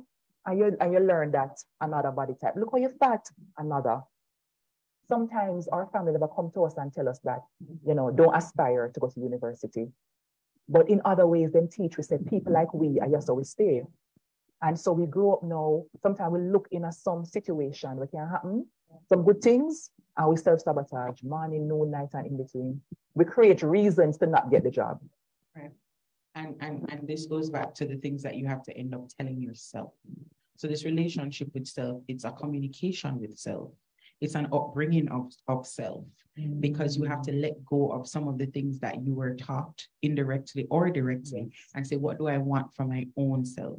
So I remember having a conversation with somebody where I said, because you got you're going like say you're better. Me never lock your door. We never lock your gate. They have tree. You can go too. You don't have to listen to what anybody else says. You can aspire to be whatever it is that you want to be. You're creative enough, you're innovative enough, you're bright enough, you're dunce enough, you're enough to do whatever you want to do. And then I'm running into that same problem with the hair situation with my son. He has really long hair. And everywhere I go, everybody tell him, say, and where you get it from? Excuse me? Yeah, man, where you get it from? You know what I mean? And now he's 3 years old, and he's internalizing that his hair looks better than other people's hair, because whenever the nanny combs his hair, he go in at the mirror and he look. And when the people them say, Zana, your hair nice, he smile. I have to try the balance. Because yes, I love that you love your hair, but don't think that your hair is any better than anybody else. Or it's the only good thing about you. Or it's the only good thing about you. Because, well, we don't know how long it's going to be on your head. You know what I'm saying? So I have to be balancing it out. And these are the messages that not me, but other people are saying to him. So we need to be aware of that. Absolutely. So I see a comment in the chat that has me very intrigued. You never heard this expression before? That John Crow was planting field? Make your mother so? John Crow was planting field. You've heard it before? Country. Deep rural. I've never heard. I love it. Like Jamaica people are so creative. Make your mother so. Thank you, Santina. Regionally specific. Yeah, me here you can drink conflict so that you can control. Okay. Our country is diverse. Sure. Very much so. In that way. Yeah. Okay. Yeah. So we're talking about relationship with self. And me like, oh, Miss Kulu, bring it right back up to the top. It belongs under how we define self-care and how we start to practice it. Examine what are we telling ourselves. A lot of us have some toxically negative self-talk. So for example, we do a presentation and everybody in the room wasn't doing this for the whole time. And we go and we say, you're banana use, you're just boring and and we cut up ourselves and we would never speak to another person that we claim to love in that way. Can I add something to that? Please. You get 95% and you carry it home. And your parents say, well, if I get 95, I could have get 100. Why I never get the 100? You show me the 95 where you get. Hey, no, carry me back to your report card. Show me the 95 where you get. Just show me. Put it on your head. Yeah. And show me. Right? A lot of us think that we're motivating ourselves when we're criticizing ourselves. Oh, it's going to make me better. It's going to make me better. I focus on my opportunities for growth. Fabulous. What about your accomplishment? What about the good thing then? We feel like if we focus on the good thing, then we're going to get lazy. And we're going to stop one better. Yes. I wouldn't want to work for somebody who was criticizing me every day. And that's why sometimes we own ourselves, check out, pan we. You want yourself to something yourself, say, no, I'm not doing it. I'm not come out of it today. No, me supposed to go where you want things to decorate party, and me supposed to go bustle in the crowd so you can get me not gonna look. Why? Because the last time yourself did that for you, you came back and said, you don't know off a bargain, and you pay too much for the something them, and you pick the wrong color them, and me no nobody now go hire for decorate them party again. Wow. I would not work for somebody who spoke to me that way. So sometimes what we think of as a lack of motivation is actually us being tired of how we talk to us. And just get some wally for revelation. So we top walk. So sometimes, wow. So I've heard somebody use the term self-abuse. Because sometimes if we should write down the things that we say to ourselves when we don't, quote unquote, do well, we would never even think to hand this to a person as feedback. Somebody who we claim to like or even love. Right? And yet we're repeating this every single day to ourselves and then expect us to be excellent. And Carla said it, that we believe, because somebody told us, we believe that if we are focusing on our positives, that makes us conceited, that makes us, it's going to make us lazy. Yeah, it's well. So we not even know how to amplify our actual skills. Some of us struggle with job interviews because an interview is about you going and selling the life. Yeah, they hate the question. Tell me about yourself. Jesus. And your strengths. What are my strengths? They hate those questions. And then sometimes we have a difficulty when people compliment us because we feel as though Dania doesn't. But let me talk to somebody in the audience. So like, for example, right? For example, Whitney, if somebody says, oh my God, you look so lovely today, we feel the pressure to do what? To compliment them back. Or to say something like, really? And that just say, oh, right at the bleach out. All you have to say is, thank you. Exactly. That's it. Thank you. Yeah. I mean, if you do see something on the other person that you like authentically, you can compliment them as well, but you don't have to feel pressured to say where you buy it, when you buy it, who did give you.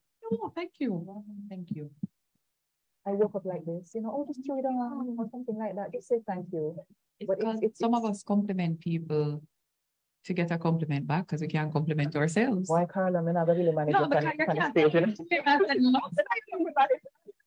So we say, you look nice today. And then there's a pause. Hey, I can't sit with them there now. We just pause. It said, what? If the truth You was not coming, thanks to Carla, the- if the truth, we can't deal with it. But it said you go through all of this to contour your face. Your face basically did under construction for 2 hours. Coming like National Works Agency, go to you. And you not feel like you look good, my love. But that, like, we sometimes we got through where all of these good things, we're pulling them to us, and we don't, as you said, we don't think we deserve them, so we fumble the bag on purpose. You know what is also undeservingness? Procrastination. Oh my, that was the next item. Let me just cross that off. Bring it forward. Speak on it, please. Procrastination. Procrastination is often a choice to stay in the same place you are. So I know that I have, I don't know, something we need to put together, one proposal we need to put together. I know say if I get one solid week and then I revisit it again, it's go, yeah. I start night before. Hold on, the Khadija said, why not fit? When it's gonna make Carla talk? And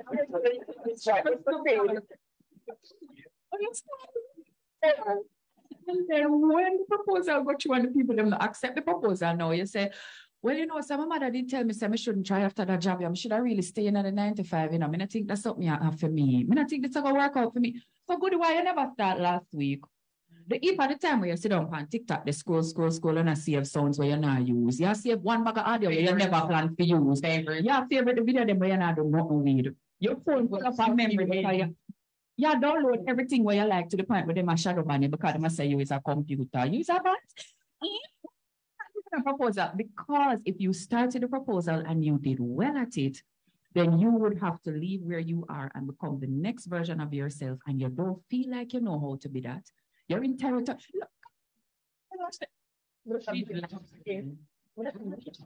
Side of it, I have the opposite side of it. My procrastination lies in denial. So when I was in my 20s, when we did go early Mondays, whatever Tuesdays, Wednesdays, hot Thursday, then for all type of things, and still be able to function and do all the things I could do. And so my procrastination is in denial. I still think that I can do that. I can be a boss mom, a boss entrepreneur, a boss friend, and still do this proposal the night before. Rata.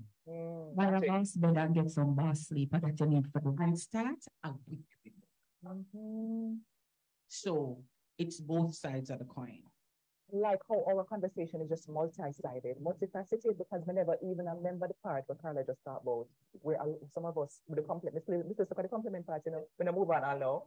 Some of us are giving the compliment because we're like, say, reciprocate, give me, because we tell ourselves. But anyhow, we move past that. But I can't believe that we're sitting in a conversation about self-care, talking about procrastination. I mean, they're connected?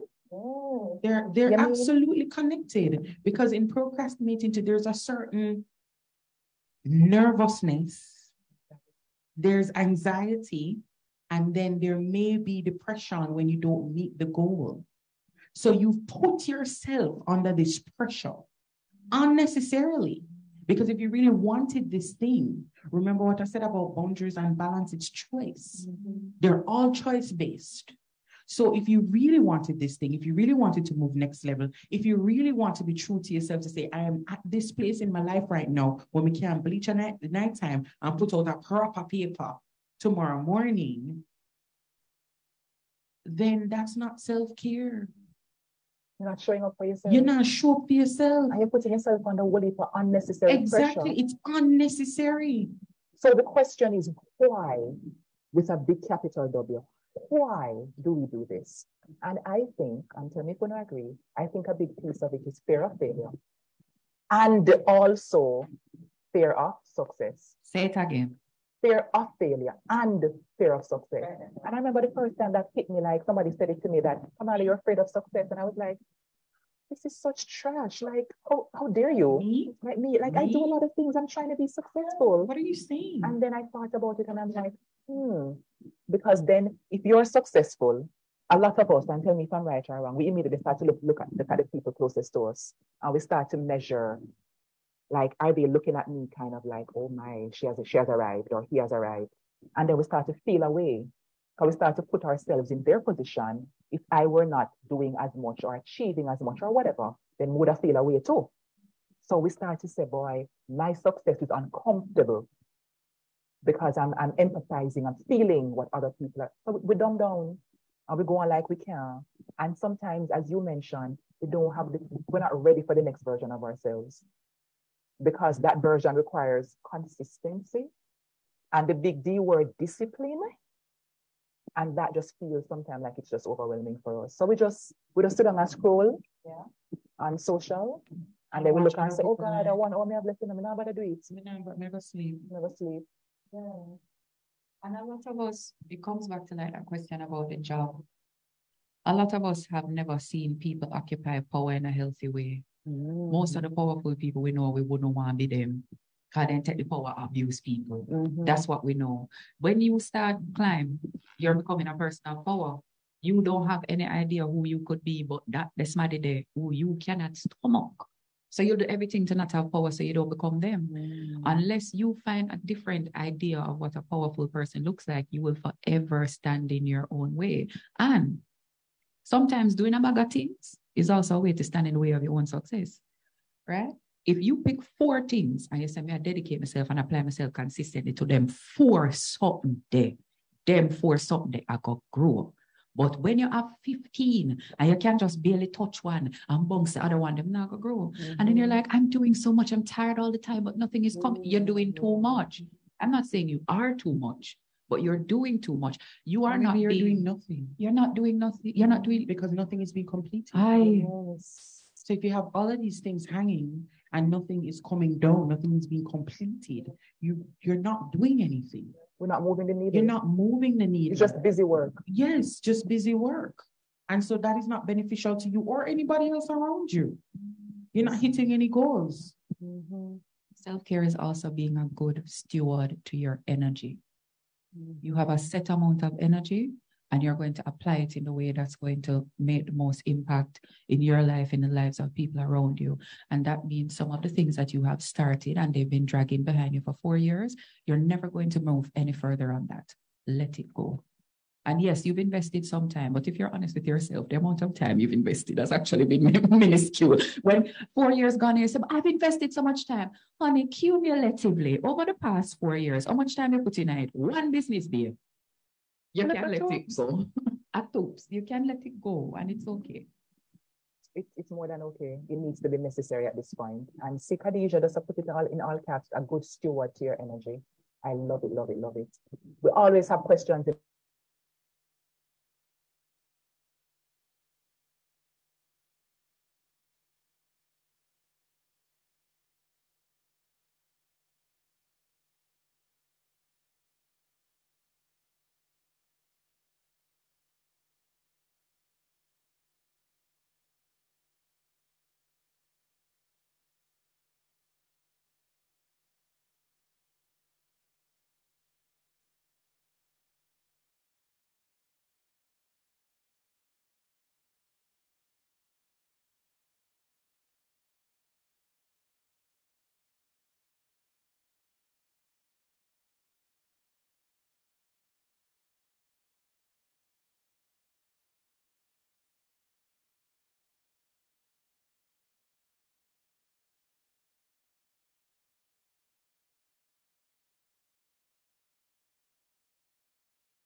Hi,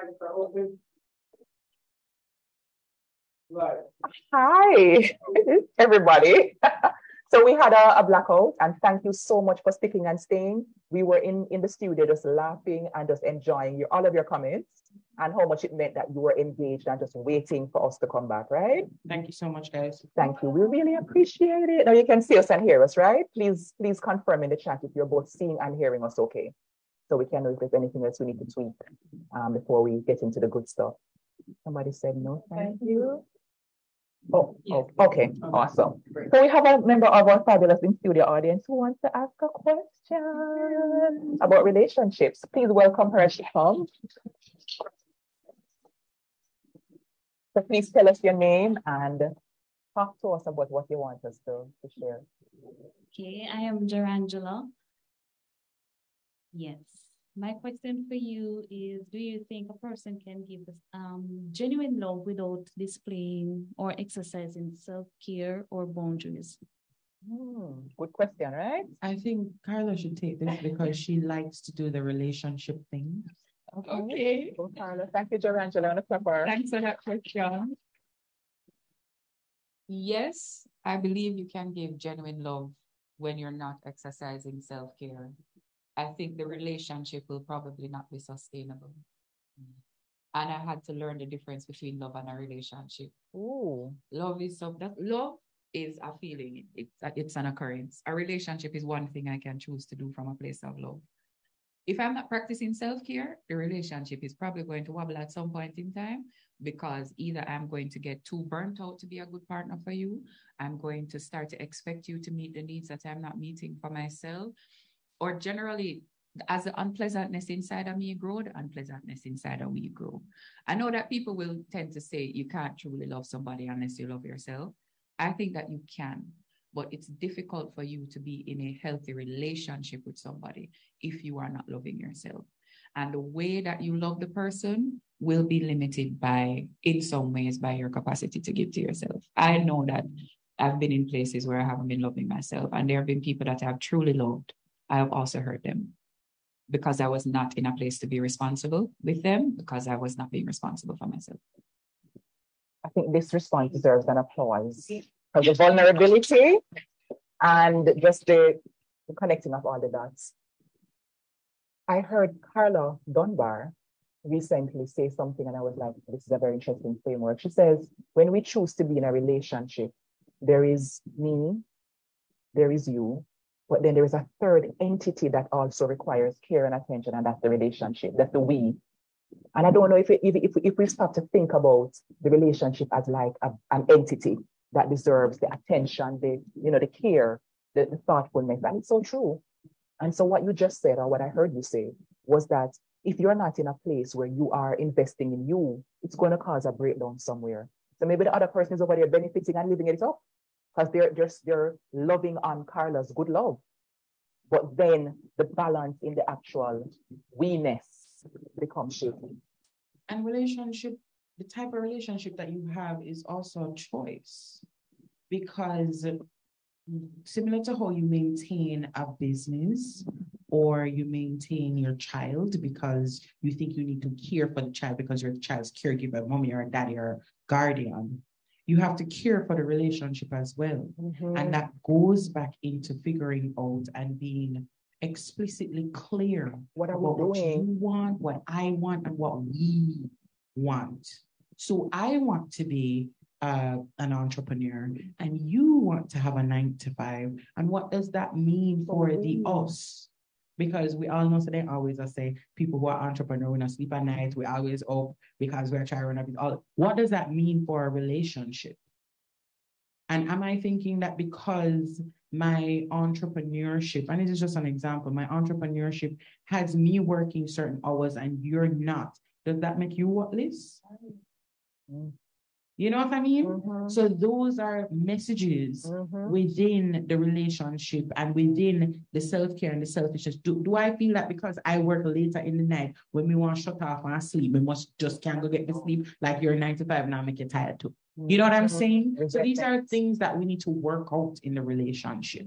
And it comes back to your core area of communication. Communication. Like, Listen, sometimes we meet somebody and the vibe nice, and we just move, we just segue right into feelings and lightness into we are together.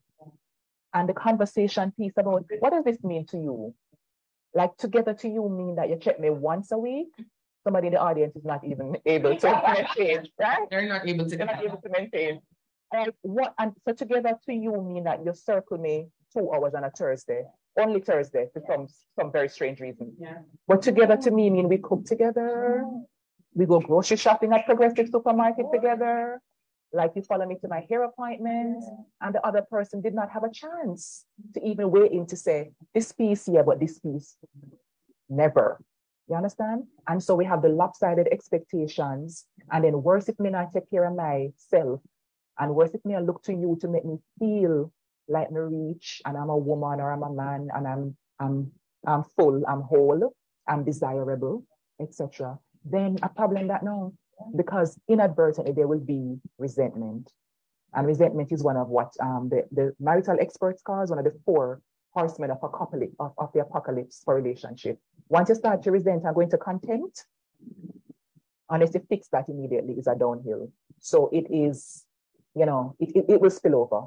And then you mentioned a piece, Carla, about you were not in a place. And my mind went to, sometimes we are giving good love, but we have 15,000 barriers to receiving good love. And sometimes we tell ourselves a story, say, me not receive it, me not get it because they not give it. And we hate the person, look how me I pour out my soul case, me cook, like Miss Kitty made me crack up when she made that viral video. Yeah. When Miss Kitty said, every man deserves the big beef soup on Saturday. You understand? Yeah. And I was like, they're not going to like you, Sister Kitty, but, right? Some people deserve tuna. Some people deserve. Right. People deserve dry bread. People deserve some paper things, right? But the stove I turn on. Sorry. Something where we can just do it. Micro. Yeah. Microwave. I think a big act of self-care. Boy, see channel. Shoot out, come on, boy. Just now? No. Yeah, I just feel like easy that. I'm giving you a little self fast. We're not close. A massive act of self-care for me has been going back to my past relationships, revisiting the story I was telling myself about who they were, and then looking for the flaws in the argument. Because if you have 4, 5, 6 people and all of them fail to love you in the same way, there is something that you need to look into. Because often, which is not to say that you can't just attract a host of partners who are not fulfilling you, but very often, statistically, they are showing up and they are loving you. You are not able to stand in the love comfortably, either because you don't think you deserve it or because you cannot trust it. And so you either reject their love and then them feel the cold shoulder from you and they start responding from that, or they're giving something and you're telling them you're not giving it to me, and then them start feel frustrated. What do you want from me? I am doing everything and I feel like you cannot see me. And you haven't seen yourself. You can't see them because you not see yourself. You're not accustomed to looking at anything because you're avoiding yourself. You're avoiding everyone. You can't see them. And so going back and looking at my relationship, not to say, you did wrong or me did wrong. Because sometimes when we go back, we're like, I must take responsibility for my actions. AKA, I must make myself feel bad for everything I did in the relationship. And also separation time done. Emancipendence, right? Carry it through the year. But go back and look at the person as themselves, not as a person that hurt you, not as a person that you hurt, but just, are there instances where I can see that this person was actually trying to show up for me? And what did I do with that? Was I able to stand in that? After the moment had ended, how did I go and rework that to make it fit inside of the narrative I have for what I deserve in a relationship? And a lot of times when you go back, you can release yourself from certain patterns so you can have something different in the future, but you have to go unlock it. And you have to be brave enough to actually say, let me roll back the curtains of memory, as church people say. Roll them back and look behind there and say, how did you show up? conversations about relationships can be a rabbit hole because we can go forever about it. But another position I want to proffer is that you don't have to be in a forever ship with anybody. You don't. They're not going to like you, Sister Dania. But you because don't. we want to be with forever love. And, exactly. you know, The songs that we've been listening to from high school, toxic songs, they are toxic. They're not, you don't have to be in a forever ship. Some people show up in your life and for the 1 year, the 5 years, the 6 months, whatever the time period that you were together, it was a good time. And sometimes you just have to move on after that because the time is finished. And it have to be, and you knowing that is actually self-care, because when the time comes for you to depart from the relationship, it don't have to be tumultuous and it don't have to reach into resentment and contempt, and it doesn't have to be a fight. But every time we get into relationships, we always think that this one has to be forever. I've seen my parents separate from 2005, and they're so much better people. Like my father come and him reading paper, and my mother say I want something to eat, and she give him, and him go home. And she said, I like it. They're so much better people. Know that they're not together.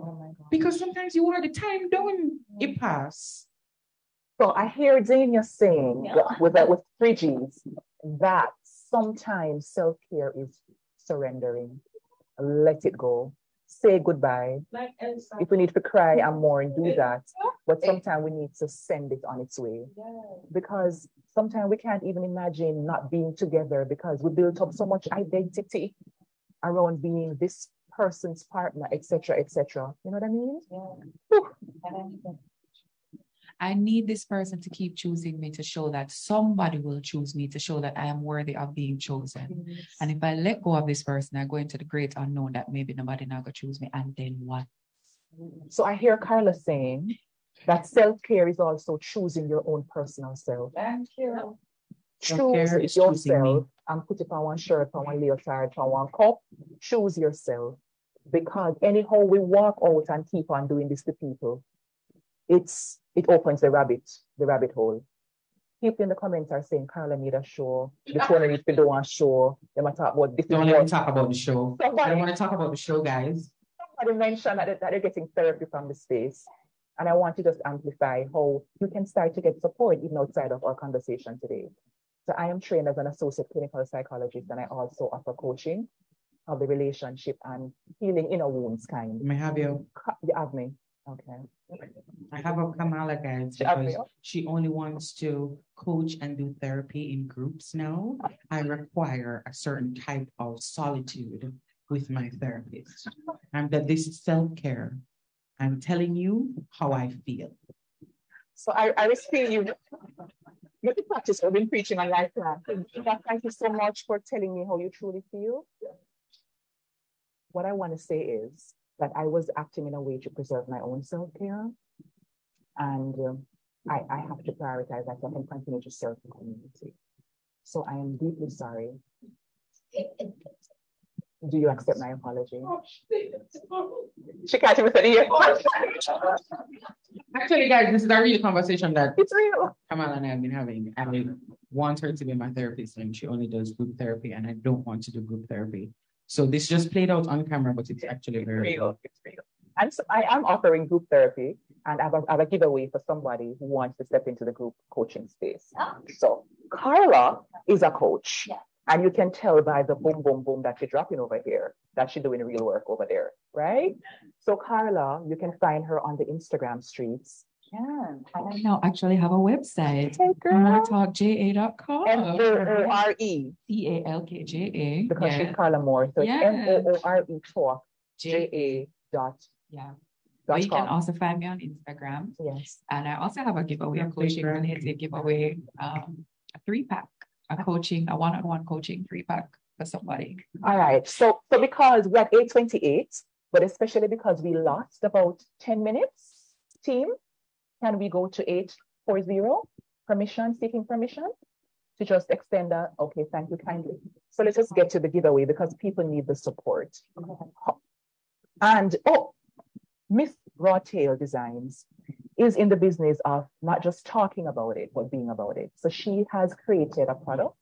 These are the Broadtail affirmation cards for women. And I am big on affirmation because sometimes we have to reverse the negative self-talk and actually say to ourselves, you deserve good things. You are doing the best you can and it's enough and all of these things. So here are her cards, and she has a giveaway as well. She has 2 giveaways. So we're going to do a quick thing. The first person who can drop in the chat, what is the name of Dania's business, gets for themselves one of these, right? All right, so we have Khadijah. She was ready. Broadtail Designs is correct. Carla's info. What you saw? I did No, that's Celia. And the next giveaway for Dania, right, is if you can tell us in studio audience, if you can, I'm so sorry, I apologize. If you can tell me what is Dania's birth month. I leave that to Celia, Alwyn, and the rest to do the photo finish on the video to figure out who said that. But congratulations to the winner on the clap for themselves, right? Carla's giveaway. Somebody, I'll give the exact date. Carla, I said the month, and it was in studio, okay? Carla actually is an academic as well. Who can tell me the specific area of focus for Carla Moore? You will win for yourself in studio, up there, so, virtual. Khadijah has won again, gender studies. Second giveaway for Carla Moore. Carla, what do you want? I don't even know. Rena said, mighty God. In Oh, for the in studio now. In studio. Kamala, I didn't want to do ask if I make up no question, because I'm not good at it. Carla is also creative. Who can tell me what area of arts? Somebody said jewelry. No. I really love how you put your hand anyway. I like actually jewelry. Honey, I'm saying jewelry. Jewelry. That one was supposed to be for the in studio. So in studio audience know what area of art. She's an artist. That's true. What does she do in the art field? Just take a guess. If I were you, would I guess? Yes, who said that? Gonna clap her. She's a poet. So we have giveaways. Kamala McWhinney, as it turns out, who's sitting right here, is a therapist and coach. And the first person in here who can tell me the name of Kamala's brand will get for themselves. Yeah. No, that's not the brand. Halloween, you can't vote. You're for the team. White Lotus Bloom, right? And she has won for herself a 1-month membership in the group coaching program. And for those of you who want to step into my program or Carla's, we will send you the info in the post-class email. All right, so when you can come in. Khadijah. So especially because I'm feeling jealous, not jealous, I'm feeling generous. I'm going to ask one more question to do a free giveaway. This is not JN gifting, this is Kamala gifting, all right? What is, how do you spell Kamala's surname? The first person on the virtual who can do that will win for themselves. Virtual will win for themselves a free. Rena. Congratulations, Rena. No more need to feel away you want something. Our audience. Oh. So we need to work out the math because Khadijah is looking to give away something. But because we're about to go, because I have to wrap up in a few minutes, I want us to give a couple of tools, more specific tools for persons who are looking to start tomorrow morning with building up their boundaries in support of increasing their level of self-care. What are some of the things that you have found to be helpful to say? We want language tools now. Let me start with one. One of them for me is saying, that does not work for me. And sometimes I have to look in the mirror and practice it. That does not work for me. This does not work for me. That's one of mine. Carla. An important tool for me has been, it's a language tool, but it's actually about how I hear things. So it's to ask myself, okay, am I hearing what they said Or am I hearing what I thought I was going to hear? Because that has helped me to do self-care in the social realm in terms of my relationships. You know, you end up in the same type of feeling in your relationship them, and you think you're hearing people talking to you the same way. And so actually asking myself and actually asking people to clarify. I do this a lot with my mother. When you said this, Yes. this is what I heard. Is that what you meant? And she'll go, no. Sometimes when you ask a person, it is actually what they meant. And then they have to deal with the fact that they just had some kind of messy and, you know, there's room to grow. But asking people, this is what I heard? Is that what you meant? And actually asking myself, did you hear what they said, or did you hear what you expected to hear? Yeah. And I think built into that, what I'm hearing is it's a tool for getting honest with ourselves. Because it's so easy to say, she always talk to me so, and she always, and them always try to asking questions, getting curious is a powerful way that I would recommend as a form of self-care. Is this what you're trying to say? If somebody make a joke and it will be the wrong way, why would you say something like that? Like, ask them. Yeah. What's one of yours, Dania? Mine, at the forefront of mine, is always confidence. Ladies and gentlemen, I tell you that there are people out here doing things that they're not capable of doing. They're not equipped to do. They have no intellect in doing, but they do it because they're confident in themselves to put themselves out there to say they can do it even when they can't. And you possibly possess all the skills, the education, the experience, the know-how, the look, the feel, and you're not doing it because you're not confident enough to step out and do it. You can. So my words, my affirmations, what I say to myself, I can do it. I can do anything I want to do. I don't put boundaries on myself. I don't.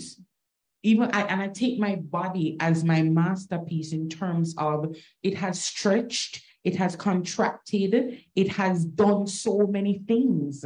And so is my brain, that has so much more. So you can.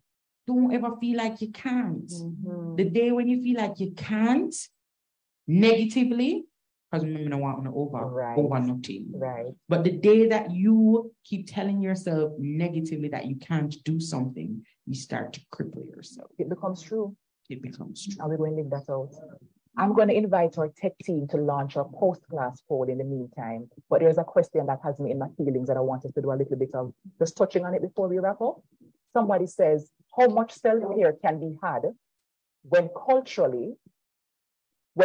determines how you are viewed and treated in society? For example, the physically challenged and the over 50s in Jamaica. And I love it. Quite powerful. Carla, you know, so I'm going to look over your piece. Yeah. Advocacy is a part of my self-care. Advocacy is a part of my self-care because self-care is useful and it's transformative, but if we don't transform the communities that we're living in, we will have to continuously self-care ourselves out of the same foolishness. Like after a pint, the appetite. And so advocacy is a part of self-care. Getting into my community is self-care for me. Coaching is self-care for me. Doing workshops is self-care for me, because if I am turning the tide about a conversation we are having about a particular group, then that means that something is shifting and I'm making a better society. But the other thing that I say is the deeper the wound, the deeper the need for self-care, right? The amount of self-care I have had to do as my body has aged has shifted significantly because people's perception of me based on my age, they pain when me in a based on my age. I have to work more at it. And I think sometimes when you live in a body that's not what society sign off on, you don't even think you deserve self-care. Some of we can't have a lotion with self because we don't even want to touch with skin because we think our body's so disgusting. We can't even do that. We can't look at ourselves naked. We can't look at ourselves naked. And so when you live inside of a body or you have an identity that society don't sign off on, the self-care has to kick in into overdrive because this is balance. Society is trying to push you here. The work it takes to get back to balance is more, but it's worth it because you deserve it. That question for me is about boxes. So the age box, the woman box, the body box, and don't think boxes. Like one of the things when you're a woman and you're full figured and you're aging, is like you just get struck out because those are three things that put you in the minority. And what I would say, or what I'm seeing about that, is that I can't wait to get older. I can't wait to get older because of all the things that I would have learned in the time to the age that I'm in and the wisdom that I want to be able to give. So women and full figured is my passion because I am a woman and I'm full figured. And I have seen what people try to do to women who are full figured. And then now I've gotten to a place where people want to put me in a one other box to say, oh, but you know, go on like you're fat. What does that mean? In other words, you're breaking out of too many boxes. Exactly. You don't want to stay here. You don't want to stay here. So don't let people try to ground you anywhere. Don't. Resist. I don't want to. That doesn't work for me. I'm using Kamala's word. It doesn't work for me. Don't let it work for you either. Nicola Duncan Carr says, I decree and declare in all caps that I personally will focus more on my self-care. She says, thank you, right? I mean, the argument done. And we're sending so much love to Nicola and all of you. And if you want to drop your affirmation in the chat about your self-care journey, let me see some of that in the chat as well. And I want to hear from some of our kings in the comments as well, because self-care is for all of it. It's for human beings. Anybody who have a self should be caring for that self. Not so? True or false? Yeah. Through. Emphasis on the through, right? So we are at the end of another, like the 1 year design. We like the 1 year. True. We're not biased, but the 1 year design. My favorite people, Kamala and Carla. I feel like I want an encore because this just made me light up. It didn't feel like work at all, right? So thanks to every single one of you. It was over 200 participants virtually. Thanks to every single one of you who came through, and not just came, but they were consuming the content. You could feel like they were like. And they didn't leave when we had the black phone. Thank you so much. Everybody deserves a prize, JN. What can we do for them, right? Somebody was asking if JN gives away therapy loans for therapy. Therapy loans, something to think about, right? Yeah. So please, this was amazing. Go ahead and follow Dania at Broadtail at the Publicist and at official Broadtail. Go ahead and follow Carla because the gems need to keep flowing. And the confidence and the box breaking need to continue. More talk. Yeah, more talk, JA. More like the last name. Yes. Moore. Follow Kamala because she's nice too, right? Yeah, and White Lotus Bloom. Yeah. And I want to big up the in-studio audience because I felt them hanging on our every word. So can we just. And as usual, we want to thank Celia, Whitney, Pilar, Therese, Claudine, Alwyn, and the entire team, Kevin and everybody, for their amazing work behind the scenes. Thank you, everybody. The poll just coming. Okay, so the poll is off. So 100% of people's mood either starts to improve or definitely improve. So that was successful, right? Secondly, the panelist stories inspired me to better self-care. We had 97% of people saying yes. That's amazing. I am better able to identify actions that affect my self-love. 79%, 100% of people said either start up or yes. We like that. I feel more equipped to deepen my journey of becoming. And we had 100% of people saying either sort of or yes. I received what I expected from this class. 60% of you said totally. Totes, like totes, yes.